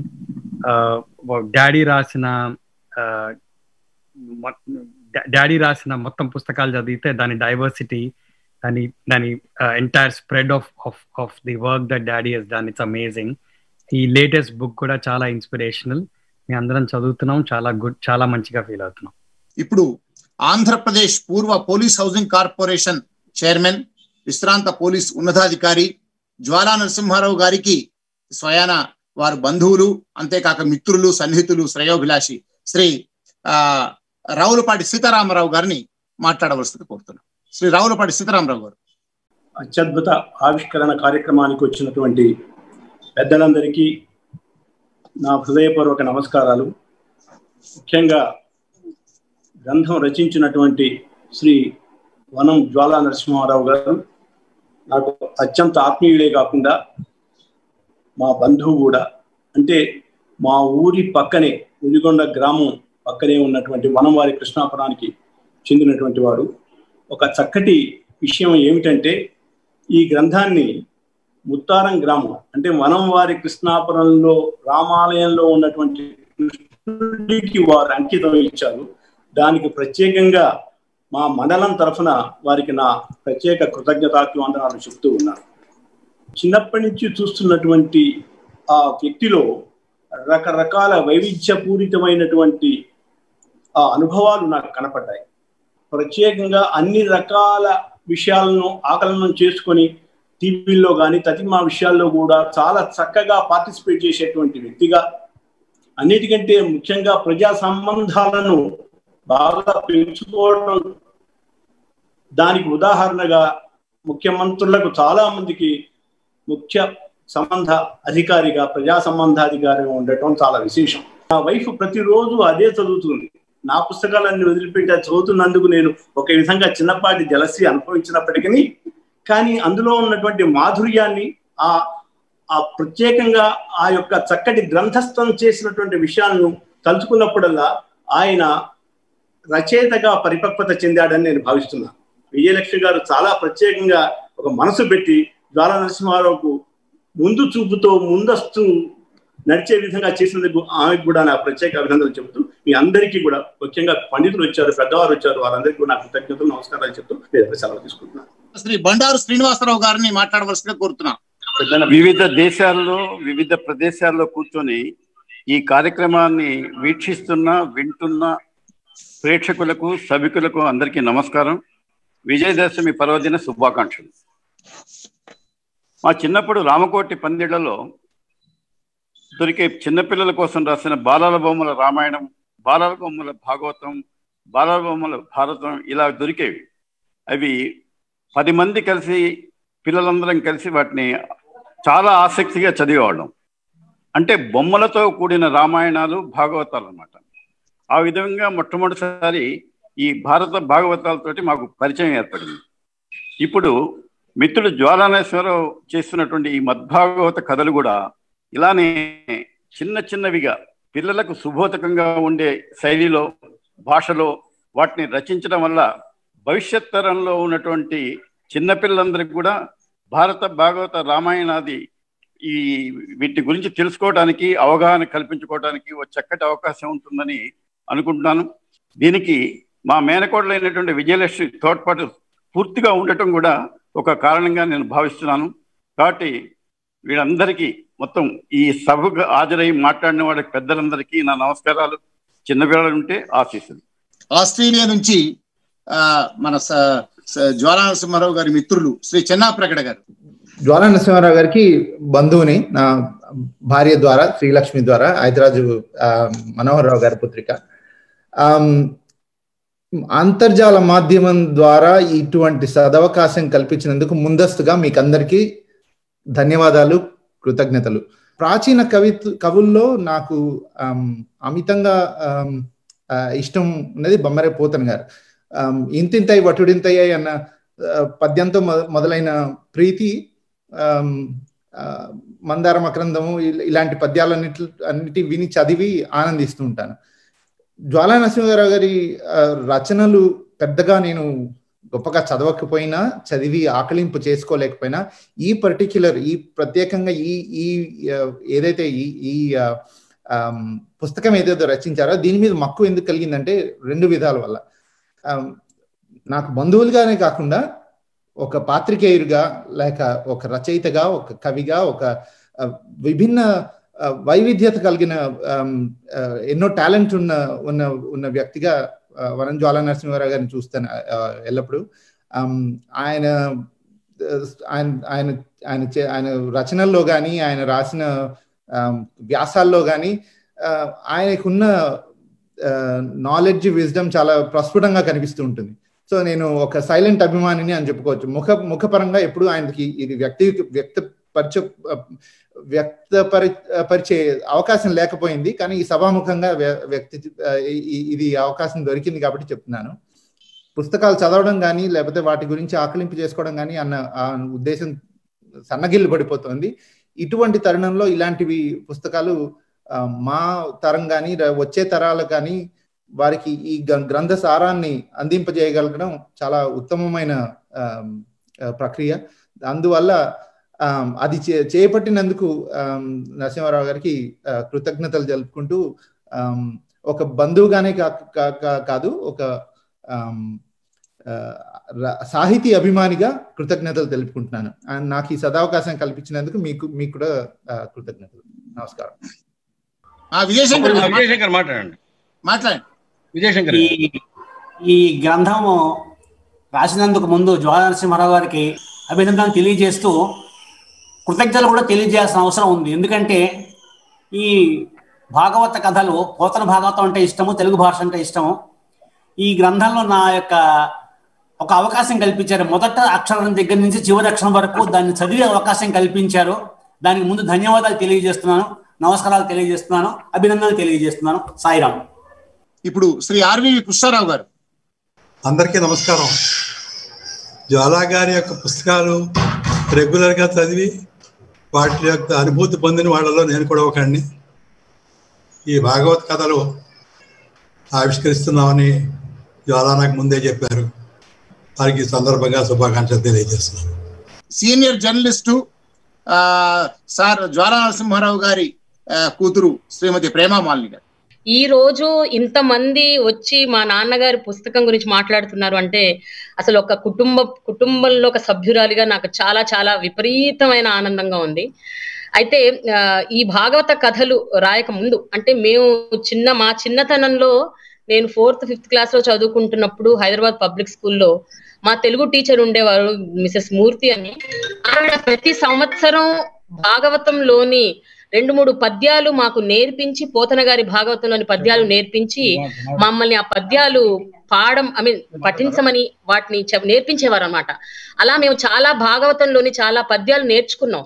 కానీ నేను ఊహించని విషయం ఏమిటంటే, చాలా ఏళ్ల తర్వాత మా నాన్నగారే భాగవత కథలు ఇలా వచన రూపంలో రాస్తారు అని అసలు ఐ డింట్ ఎక్స్పెక్ట్. ఇది చాలా గొప్ప విషయం. అండ్ ఈ కోవిడ్ టైంలో వారిలో ఉన్న ఆ విల్ పవర్, అసలు యాక్చువల్గా అందరూ కోవిడ్ టైంలో ప్రతి ఒక్కరూ నీరుగారిపోయి అన్సర్టనిటీని ఎలా ఎదుర్కోవాలి, భయంగా అసలు ఎట్లా ఫ్యూచర్ ఎట్లా, ప్రెసెంట్ ఎట్లా, ఏమైపోతుంది అన్న ఈ తరుణంలో వాటన్నిటినీ పక్కన పెట్టి మా నాన్నగారు ఫోకస్డ్ గా భాగవత కథలు రాయటమే కాకుండా, ప్రచురించటమే కాకుండా, ప్రతిరోజు 5 నిమిషాల నుంచి 8 నిమిషాల వరకు వీడియో, ప్రతి కథని వీడియో చేసి ఆయన తన యూట్యూబ్ ఛానల్లో కూడా పెట్టుకున్నారు. అంటే వారి విల్ పవర్ కి, కమిట్మెంట్ కి అసలు ఈ రోజు మేము మా వయసులో మేము ఇవన్నీ చేయగలుగుతామా అని అనిపిస్తుంది మా వయసుకే. అలాంటిది 70 ఏళ్ళు దాటిన ఉదయం నుంచి రాత్రి వరకు ఇంకొక పని లేకుండా వీటి మీదే ఫోకస్డ్ గా చేస్తున్నారు. అండ్ వారు చేసే వారి పుణ్యంలో నాకు కూడా కొంచెం ఒక 1% వస్తుందని నేను అనుకుంటున్నాను. ఎందుకంటే వారి వీడియోని నేనే చిత్రీకరించేదాన్ని. సో ప్రతిరోజు ఆయన వీడియో యూట్యూబ్ లో పెట్టడం, అది నేనే షూట్ చేసేదాన్ని, నేను మా అమ్మాయి. సో ఆ రకంగా నాకు కూడా కొంచెం పుణ్యం వస్తుంది. అండ్ ఈ పుస్తకం రాయటం గొప్ప విషయం ఏమిటంటే, ఈ కాలం పిల్లలు ఎంతో మంది, ఈవెన్ స్కూల్ గోయింగ్ పిల్లలు కూడా చాలా ఈజీగా చదువుకుని భాగవత కథల్ని అర్థం చేసుకునే విధంగా డాడీ రాశారు. So thank you so much అండి. ముందు గరికపాటి నరసింహారావు గారికి, సనిగళ్ళ భరణి గారికి, విజయరాఘవచారి గారికి, అందరికీ మీరందరూ వచ్చినందుకు. అఫ్ కోర్స్ మా నాన్నగారు మళ్ళీ తర్వాత అందరికీ థ్యాంక్స్ చెప్తారు, బట్ నేను చెప్పాలనుకున్నాను అందుకే చెప్తున్నాను. చాలా థ్యాంక్స్ అందరికి. డాక్టర్ అక్కిరే సుందరరామకృష్ణ గారు, దయచేసి మీరు శుభాకాంక్షలు తెలియజేయండి. రామాయణం, భారతం, భాగవతం ఇవి చదువుతారా? రోజు రాత్రిపూట ఆలోచిస్తూ పడుకుంటారా? వాటి గురించి రేడియో వినమంటా నేను అనేది. రేడియో వింటే ఈ 3 గ్రంథాలు పఠించినంత పుణ్యం కలుగుతుంది నా ఉద్దేశం. నాకు వనం వారు రేడియో ద్వారానే పరిచయం అయ్యారు. ఎవరబ్బా ఇంత క్లారిటీ తోటి, ఇంత చక్కగా కథాగమనంతో మరి నడుపుతున్నారనేటువంటి దృష్టితోటి నేను వారికి ఒక రకంగా పరోక్షంగా నేను ఒక అభిమాని అయిపోయినాను. వనం వారిని గురించి అద్భుతమైనటువంటి ఒక పద్యం చదువుతాను, అందరూ జాగ్రత్తగా వినాలి. అయ్యా వనం వారు, చెలువపు శైలిలో విభుని, చెలువపు శైలిలో భువిని, శ్రీహరిగాథలు పాఠకావళు తలలవి ఉపవ్రాసితివి, ధన్యుడవైతివి చూడగా. చెలువపు శైలిలో భువిని, శ్రీహరిగాథలు పాఠకావళు తలలవి ఉపవ్రాసితివి, ధన్యుడవైతివి చూడగా. నిన్ను చలిని వనంకులబ్ధినది చెప్ప శశంకు నృసింహనాము నిన్ను పిలహరి వేదవందితుడు వెల్గగ జేయుత నూర్వసంతమును.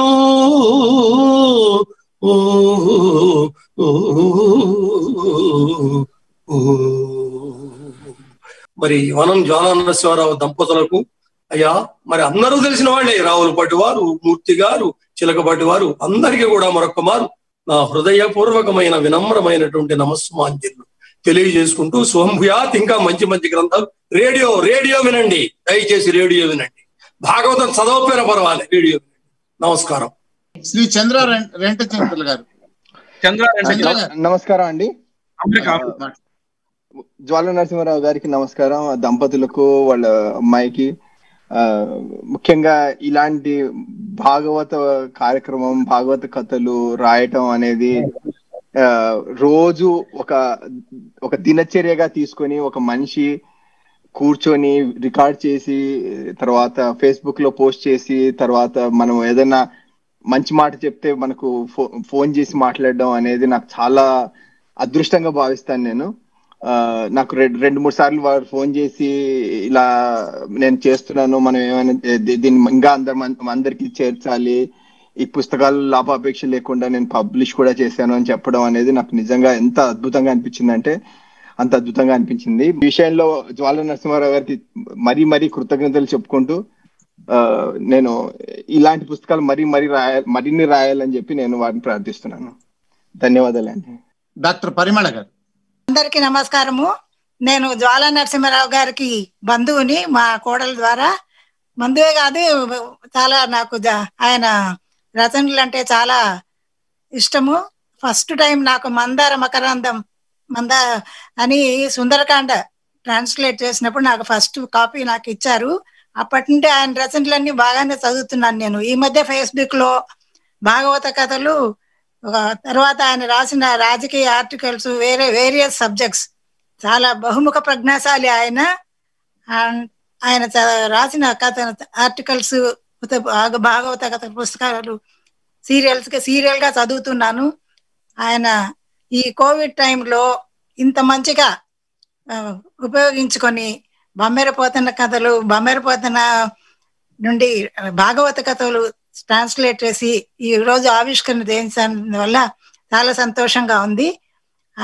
ఇలాంటి కథలు ఇంకా ఎక్కువ రావాలని, ఇవి ఎంతో అందరికీ ఉపయోగకరంగా ఉంటాయని ముఖ్యంగా యువతరానికి అండ్ ఇట్లాంటివి ఇంకా ఎన్నో రచనలు చేయాలని వారిని కోరుకుంటున్నాను. తర్వాత అందరూ ఈ పుస్తకాలన్నీ చదవాలి. ఆ చదివినప్పుడే వాటికి సార్థకత ఏర్పడుతుందని నా ఉద్దేశం. మరొక్కసారి మన జ్వాల నరసింహారావు గారికి నా హృదయపూర్వక అభినందనలు తెలియజేస్తున్నాను. భగవంతుని ప్రసాదం, భగవంతుని వరం అని నేను కూడా తలుస్తున్నాను. ఆయన ఇంత మంచి కథలు అన్ని రాసి అందరికీ ఉపయోగకరంగాను, ఆయన రాసిన శైలి సులభంగా అందరికీ అర్థమయ్యే విధంగా రాశారు. సో అందరూ తప్పకుండా చదివాలి. ఇంకా ఎన్నెన్నో రచనలు ఇలాంటివి చక్కగా చేసి అందరికీ అందించాలని భగవంతుడు వారికి ఆయురారోగ్య ఐశ్వర్యాలు ఇచ్చి కాపాడాలని చెప్పి కోరుకుంటున్నాను. అండ్ మరొకసారి వారికి నా హృదయపూర్వక అభినందనలు. నమస్కారం. మా అబ్బాయి 2 minutes ఇంగ్లీష్ లో మాట్లాడతారండి. I did speak a couple of minutes back and I spoke in broken Telugu and broken English, and it's a little awkward that I'm speaking in a session that talks about an amazing Telugu book and I'm speaking in English, but that's also the reality of how we've all grown up. That's also the reality of what I consider as a language that's most comfortable.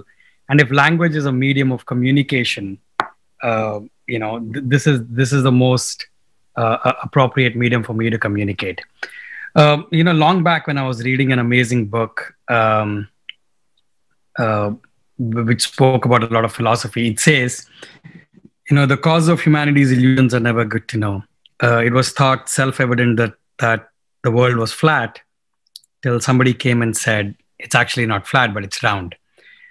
Having seen my dad go through the various phases that he's gone through in life, starting from a very active journalist, prior to that a very great librarian, and then moving on to passive politics, and then active politics, and then determining the future of the state through many actions that he had both passively and actively taken, and then getting into the written word, starting with semi-fictional work, fictional work, documentary work, and then the most amazing thing where you see a person who's spread the entire gamut of human philosophy, and then finally getting into mythology, getting into speaking about the written and unwritten word through the spoken and unspoken word of God, and having and seeing him given that amazing Telugu word, written word, to all those amazing manuscripts that have been written thousands and thousands of years back, is just been a phenomenal journey to both observe and just both actively and passively observe over the years.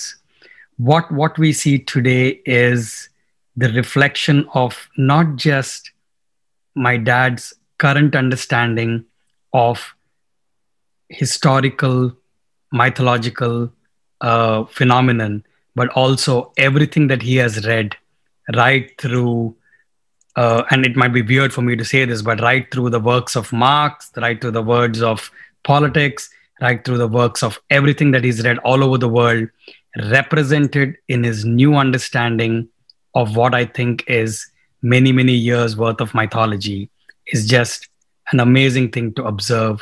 And an amazing congratulations to my dad for this fantastic work that he has done. చక్కని గ్రంథాన్ని ఇవాళ మనం అందరము ప్రతిరోజు ఇంట్లో దాచుకునే పుస్తకంగా, పిల్లలందరికీ కూడా గొప్పనైనటువంటి ఒక ఉపయుక్త గ్రంథంగా ఈ శ్రీమద్ భాగవత కథలు పుస్తకాన్ని అందించారు. దర్శనం ఆధ్యాత్మిక వార్తా మాసపత్రిక సభక్తికంగా ప్రచురించిన ఈ పుస్తకాన్ని మాకు కలిగించిన భాగ్యానికి శ్రీ వనం జ్వాలా నరసింహారావు గారి కృతజ్ఞతలు తెలియజేస్తూ వారిని తమ స్పందనను తెలియజేయవలసిందిగా సవినయంగా కోరుతూ ఉన్న శ్రీ వనం జ్వాలా నరసింహారావు గారు. ఆహుతులందరికీ విజయదశమి శుభాకాంక్షలు. ముందుగా ఈ గ్రంథాన్ని ఆవిష్కరించిన మహాసహస్రావధాని, అశేష పాండిత్య విభుడు, మహానుభావుడు, మన వర్తమాన కాలంలో బహుశా భాగవత భారత రామాయణ గురించి పూర్తిగా తెలిసిన అతి కొద్ది మందిలో అగ్రగణ్యుడైన గరికపాటి నరసింహారావుకి గ్రంథావిష్కరణ చేసినందుకు ధన్యవాదాలు, కృతజ్ఞతలు. అదేవిధంగా ఈ పుస్తకావిష్కరణ సభని దిగ్విజయంగా ఏర్పాటు చేసిన దర్శనం మరుమాముల వెంకటరమణ శర్మ గారికి మరీ మరీ ధన్యవాదాలు. కార్యక్రమంలో పాల్గొన్న ముగ్గురు ప్రముఖులు, మాడభూషి శ్రీధర్ గారు, చిలకపాటి విజయరాఘవాచార్య గారు, లంక వెంకట సుబ్రహ్మణ్యం గారు, ఈ ముగ్గురికి ప్రత్యేకమైన ధన్యవాదాలు. ఈ ముగ్గురు నా పుస్తకానికి ముందు మాటలు రాయటమే కాకుండా ఈ గ్రంథావిష్కరణ కార్యక్రమంలో ప్రత్యేకంగా పాల్గొని వారి అమూల్యమైన సందేశాన్ని ఇచ్చినందుకు ప్రత్యేకమైన ధన్యవాదాలు, కృతజ్ఞతలు. తప్పులను ఒప్పులుగా చేసి, ప్రూఫ్ రీడింగ్ చేసి, అక్షరం అక్షరం చదివి ఈ పుస్తకం నిజంగా తప్పులు లేని పుస్తకంగా చేసినటువంటి మా కోసనెల్ల విజయశంకర్ గారికి ప్రత్యేకమైన ధన్యవాదాలు. అలాగే కొమరగిరి రామచంద్రమూర్తి గారి వాళ్ళ కార్యక్రమంలో పాల్గొనలేకపోయినారు. ఎందుకనంటే ఆయన నవరాత్రుల సందర్భంగా ఆ దేవుడి ముందరే కూర్చుంటారు పూర్తిగా. వారికి నా ధన్యవాదాలు. కార్యక్రమంలో పార్టిసిపేట్ చేసినటువంటి, అమెరికా నుంచి పార్టిసిపేట్ చేసినటువంటి మా అబ్బాయి ఆదిత్య అవుతాయి, చంద్ర రెంటచింతల గారు అవుతాయి, డాక్టర్ పరిమళ గారు అవుతాయి, ఆస్ట్రేలియా నుంచి పార్టిసిపేట్ చేసినటువంటి మా బ్రదర్ ఇన్ లా డాక్టర్ ఏవి మనోహర్ రావు గారి సన్ ఇన్ లా డాక్టర్ చెన్నాప్రగడ మూర్తి గారు, ఆయన భార్య శ్రీలక్ష్మి, వీళ్ళందరికీ ధన్యవాదాలు. అదేవిధంగా మాకు బంధువు స్నేహితుడైన రావులపాటి సీతారామరావు గారికి, సతీమణి గారికి, బండారు శ్రీనివాసరావు గారికి, బండారు కృష్ణారావు గారికి ప్రత్యేక ధన్యవాదాలు, కృతజ్ఞతలు. డాక్టర్ అక్కిరాజు సుందరరామకృష్ణ గారు బ్రహ్మాండమైన పద్యాలు చదివారు. అదేవిధంగా ప్రముఖ ఆధ్యాత్మికవేత్త వారు, ప్రత్యేకంగా వారి పేరు చెబుదామని చెప్పి ఆగాను, ప్రముఖ ఆధ్యాత్మికవేత్త విఎస్ఆర్ గారికి, తనికెళ్ల భరణి గారికి మరీ మరీ ధన్యవాదాలు, కృతజ్ఞతలు. ఈ కార్యక్రమాన్ని ఆర్గనైజ్ చేసినటువంటి ఇంద్రగంటి గారికి కూడా చాలా ధన్యవాదాలు. పుస్తకం గురించి 2 మాటలు. కరోనా పుణ్యమా అంటూ 4 గోడలకే పరిమితమైపోవాల్సినటువంటి, అది అదృష్టవనానో దురదృష్టవనానో తెలియదు కానీ మనందరికీ ఆ భాగ్యం అయితే కలిగింది. దాదాపు 5-6 నెలల బట్టి గడప దాటి కాళ్ళు దాదాపు బయట, ఒక్కసారి డాక్టర్ గారి దగ్గరికి వెళ్ళే మనోహర్రావు గారి దగ్గరికి తప్ప ఇంట్లోనే ఉండటం వల్ల ఏం చేయాలనో అర్థం కాని నేపథ్యంలో నా మిత్రుడు, నా సహోద్యోగి గరికపాటి గట్టిక విజయ్ కుమారు వేదాల మీద చదవాలి ఉందండి, నాకేమైనా పుస్తకాలు సజెస్ట్ చేయమనంటే నాకు కూడా అప్పటికి వేదాల గురించి సరిగ్గా తెలియదు. సరే వాళ్ళని వీళ్ళని అడిగితే దాశరథి రంగాచార్య గారు వేదాల మీద పుస్తకాలు రాశారంటే అవి తెచ్చుకొని చదవటం మొదలుపెట్టి చదవడం ఆ విధంగా కలిగింది. అంతకుముందు నేను ఆంధ్ర వాల్మీకి వావిలికొండ సుబ్బారావు గారు రచించినటువంటి రామాయణ మందరం నుంచి మందర మకరందంగా శిష్ట వ్యావహారిక భాషలో 6 కాండలు రాయటం జరిగింది. అది రాయటం నాకు 16 సంవత్సరాల కాలం పట్టింది. ఎందుకంటే అది ఫుల్ టైమ్గా నేను రాయలేదు. ఆడుతూ పాడుతూ వీలున్నప్పుడల్లా, అది అమెరికా మా పిల్లలు ఉన్నప్పుడు, పిల్లల దగ్గరికి వెళ్ళినప్పుడల్లా, రకరకాల సందర్భాలలో అమెరికా వెళ్ళినప్పుడు, సింగపూర్ వెళ్ళినప్పుడు మొత్తం మీద రాయటం జరిగింది.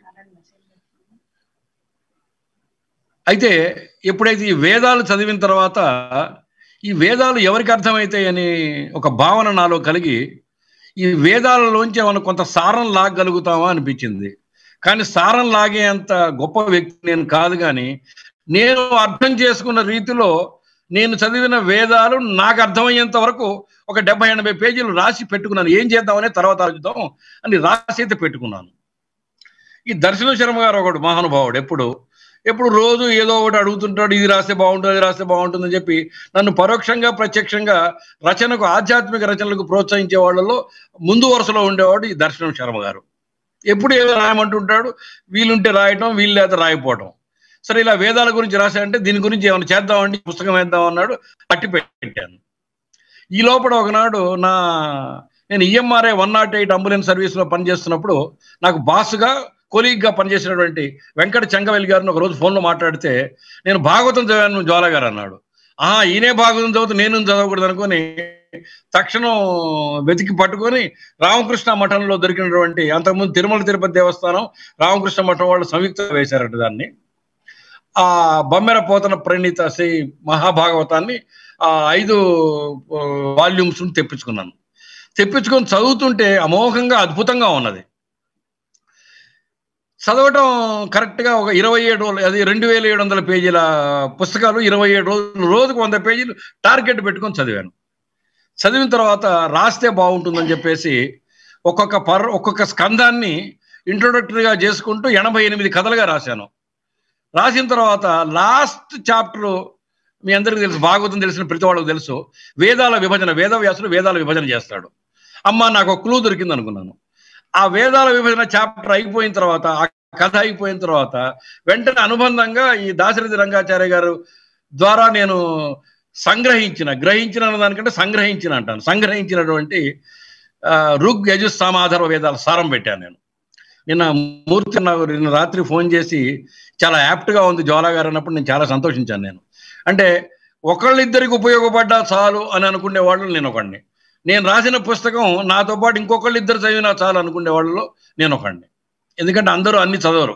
ఇవాళ రేపు అందరికీ అన్ని చదివి ఓపిక లేదు, తీరిక లేదు, ఓర్పు లేదు, నేర్పు కూడా లేదు.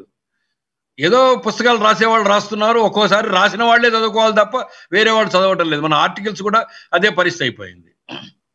సరే, ఆ విధంగా రాసిన తర్వాత ఏం చేయాలని అనుకున్నప్పుడు మళ్ళీ దర్శన శర్మ గారు ఏమన్నారంటే, మన విశిష్ట ప్రచురణగా మనం ఇంకా 6 కాండలు రామాయణం వేసామండి, అదేవిధంగా ధర్మధ్వజం కూడా వేసాం, కాబట్టి దీన్ని వేద్దాం అన్నారు. మొత్తం వారి ఈ లోపల నేను మరి వెయ్యాలంటే దీనికి ఒక ప్రోత్సాహకుడు కావాలి, ఒక ఆధ్యాత్మిక ప్రోత్సాహకుడు కావాలి. ఎవరు కావాలంటే మా కళాధర్. అందుకనే కళాధర్కు ప్రత్యేకంగా మరీ ధన్యవాదాలు. కళాధర్ నా ఫ్రెండ్. గత 25-30 సంవత్సరాలు బట్టి నేను హ్యాండీక్రాఫ్ట్స్ కార్పొరేషన్లో పనిచేస్తున్నప్పటి నుంచి కూడా నా కొలీగ్ కళాధర్, పొట్టపల్లి కళాధరు, ఆయన భార్య హరిప్రియ గారు, వాళ్ళిద్దరు. సో వీళ్ళిద్దరూ మా ఆవిడ ప్రోత్సాహం, పుస్తకం వేయాల్సిందని మా ఆవిడ, మా అమ్మాయి, మా మనవరాలు, అమెరికాలో ఉన్న మా మనవరాళ్ళు, వాళ్ళు, మా పిల్లలందరూ పుస్తకం అన్నారు. ఈ లోపల కళాధర ఏమన్నాడంటే, నాకు ఆంజనేయుడు, మా భక్త ప్రసన్న ఆంజనేయ స్వామి ఉన్నాడు వాళ్ళ జనగాం తాలూకాలో వాళ్ళ ఊళ్ళో. ఆ ఆంజనేయుడు స్వామి కృపా కటాక్షరాలతోటి ఈ పుస్తక ప్రచురణ బాధ్యత నేను స్వీకరిస్తాను అన్నాడు. ఆ విధంగా బాధ్యత స్వీకరించడం అంటే ఇవాళ రేపు దానికి కావాల్సినటువంటి ఖర్చులు పెట్టుకోవడం అనమాట. సో పొట్టపల్లి కళాధర ఆ విధంగా ఆ పుస్తకాన్ని ప్రచురణకు ముందుకు రావటం, ఆ సాయి తిరుమల ప్రింట్లు వేయటం, బ్రహ్మాండమైన కవర్ పేజ్ డిజైన్ చేశాడు గణేష్. రామోజీ పిల్లవాడే, కానీ పిల్లవాడేం కాదు, పెద్దవాడైతున్నాడు, ఇంకా మాకు పిల్లవాడే. ఈ కవర్ పేజ్ అద్భుతంగా చేశారని చెప్పి చాలా మంది చెప్పారు. అదేవిధంగా త్రిపురారణ శ్రీనివాసు బ్రహ్మాండంగా పేజ్ మేకప్ చేశాడు. నిజంగా ఎక్కడ తప్పు లేదు. పేజ్ మేకప్ చేయడం కాకుండా ప్రెస్కి వెళ్ళి ప్రెస్లో కూర్చొని ఏ పేజ్ ఎక్కడుంది లేదని చెప్పేసి. అదేవిధంగా సాయి తిరుమల ప్రింటర్స్ వాళ్ళు కూడా చాలా చక్కగా ఈ పుస్తకాన్ని అత్యద్భుతంగా దాన్ని వాళ్ళు తీర్చిదిద్ది బైండింగ్ మంచిగా చేసి ఇచ్చారు. మొత్తం మటుకు ఏది ఏమైనా కానీ ఇవన్నీ చేయటానికి బహుశా మా గ్రామంలో ముత్తవరం, అది ముక్తివరం అనేవాళ్ళు ముత్తవరం. ఆ ముత్తవరంలో 400 సంవత్సరాల క్రితం భద్రాచలంలో కంచెల గోపన్న భక్తరామదాసు గారి ఆ రోజు ఆయన ప్రతిష్ఠించిన ఏ విగ్రహాలు ఉన్నాయో అలాంటివే మా ఊళ్ళో కూడా మా great great grand father Krishnarayalu గారి ఆధ్వర్యంలో వారి భక్తికి మెచ్చి అక్కడ వామాంకిత స్థిత జానకి అదే పద్ధతిలో మా ఊళ్ళో కూడా వెలిసినటువంటి దేవాలయం ఉంది 450 సంవత్సరాలు. అందులో కృష్ణుడి విగ్రహం ఒకటి ఉంది, బ్రహ్మాండమైన విగ్రహం. ఆ విగ్రహం చలువ వల్ల, ఆ కృష్ణుడి మహాత్యం వల్ల నేను ఇది రాయగలిగాను అనుకొని ఆ శ్రీకృష్ణ పరమాత్మగా ఈ పుస్తకాన్ని అంకితం ఇచ్చాను. ఏదేమైనా కానీ ఒక అద్భుత అదృశ్య మహాశక్తి ఏదో నా ఎంట ఉండి ఈ పుస్తకం రాయించింది తప్ప నేనేంటి ఈ 400 పేజీలు 380 పేజీల పుస్తకం స్వయంగా నేను కంప్యూటరీకరణ చేసి రాసుకోగలడం ఏంటి? ఇది మన చేతిలో ఉన్న పని కాదు. ఇది భగవంతుడి ప్రోత్సాహం. గరికపాటి నరసింహారావు గారు చెప్పినట్టు బహుశా భారతం కూడా తప్పదేమో. భారతం చదవడం మొదలుపెట్టాను. ఇప్పటికే విరాట పర్వంతో మొదలుపెట్టి విరాట పర్వం, ఆదిపర్వం, సభాపర్వం అయిపోయింది. అరణ్య పర్వం మధ్యలో ఉన్నాను నేను. మరి భగవంతుడు అనుగ్రహిస్తే అవి కూడా కథలుగా రాసే ప్రయత్నం చేస్తానని చెప్పేసి మీ అందరి ముందర తెలియజేస్తూ, మీ అందరూ నాకు ఈ అవకాశం ఇచ్చినందుకు, మీ అందరూ వచ్చి నా పుస్తకాన్ని మెచ్చుకున్నందుకు, నన్ను ఆశీర్వదించినందుకు అందరికీ పేరు పేరున కృతజ్ఞతలు, ధన్యవాదాలు. ముఖ్యంగా ప్రత్యేకించి మరోమామళ్ళ వెంకటరమణ శర్మ గారికి మరీ ధన్యవాదాలు. చివరిగా మరోసారి పుస్తక ఆవిష్కరణ చేసిన మహాసహస్రావధాని గరికపాటి నరసింహారావు గారికి ధన్యవాదాలు, కృతజ్ఞతలు. అందరికీ నమస్కారం. శ్రీమద్ భాగవత కథలు పుస్తకాన్ని వేశాము. ఈ పుస్తకం ఎవరు కావాలనుకున్నా కూడా, నన్నైనా కూడా, మా జ్వాలా నరసింహారావు గారినైనా సంప్రదిస్తే వారికి అందించడం జరుగుతుంది. కానీ మీరు కళాధర్ని కూడా సంప్రదించవచ్చు. కళాధర్ గారు పొట్లపల్లి వారి 3 చిరునామాలు దీంట్లో ఉన్నాయి. మేము ఫేస్బుక్ లో కూడా తెలియజేస్తాము, కావలసిన వారు చేసుకోవచ్చు. అదే కాక ఒక రామాయణ కాండలు కూడా ఉన్నాయి. బాలాకాండ, అయోధ్యకాండ, అరణ్యకాండ, కిష్కింధకాండ, సుందరకాండ, యుద్ధకాండ, ధర్మధ్వజం, ఆధ్యాత్మిక ధార్మిక వ్యాసాల సంకలనం ఇవన్నీ కూడా ఉన్నాయి. ఎవరైనా ఆసక్తి ఉన్న వాళ్ళు మీరు ఈ కార్యక్రమంలో మీరు ఈ పుస్తకాలు కావలసిన వాళ్ళు సంప్రదిస్తే చిరునామాలన్నీ కూడా సోషల్ మీడియా ఫేస్బుక్ లో ఉంటాయి, మీరు సంప్రదించవచ్చు. మా జ్వాలా గారు వారి దంపతులు, పుణ్య దంపతులకు ఆయురారోగ్య ఐశ్వర్యాలు ఆ పరమేశ్వరుడు, ఆ పరమేశ్వరి అమ్మవారు కల్పించాలి మనస్ఫూర్తిగా కోరుకుంటూ ఈ రోజు కార్యక్రమం ఇంత వైభవంగా నిర్వహించడానికి సహకరించిన ప్రతి ఒక్కరికి మరోమారు ధన్యవాదాలు తెలియజేస్తూ ఈ కార్యక్రమాన్ని ముగిస్తున్నాం. అందరికీ నమస్కారం.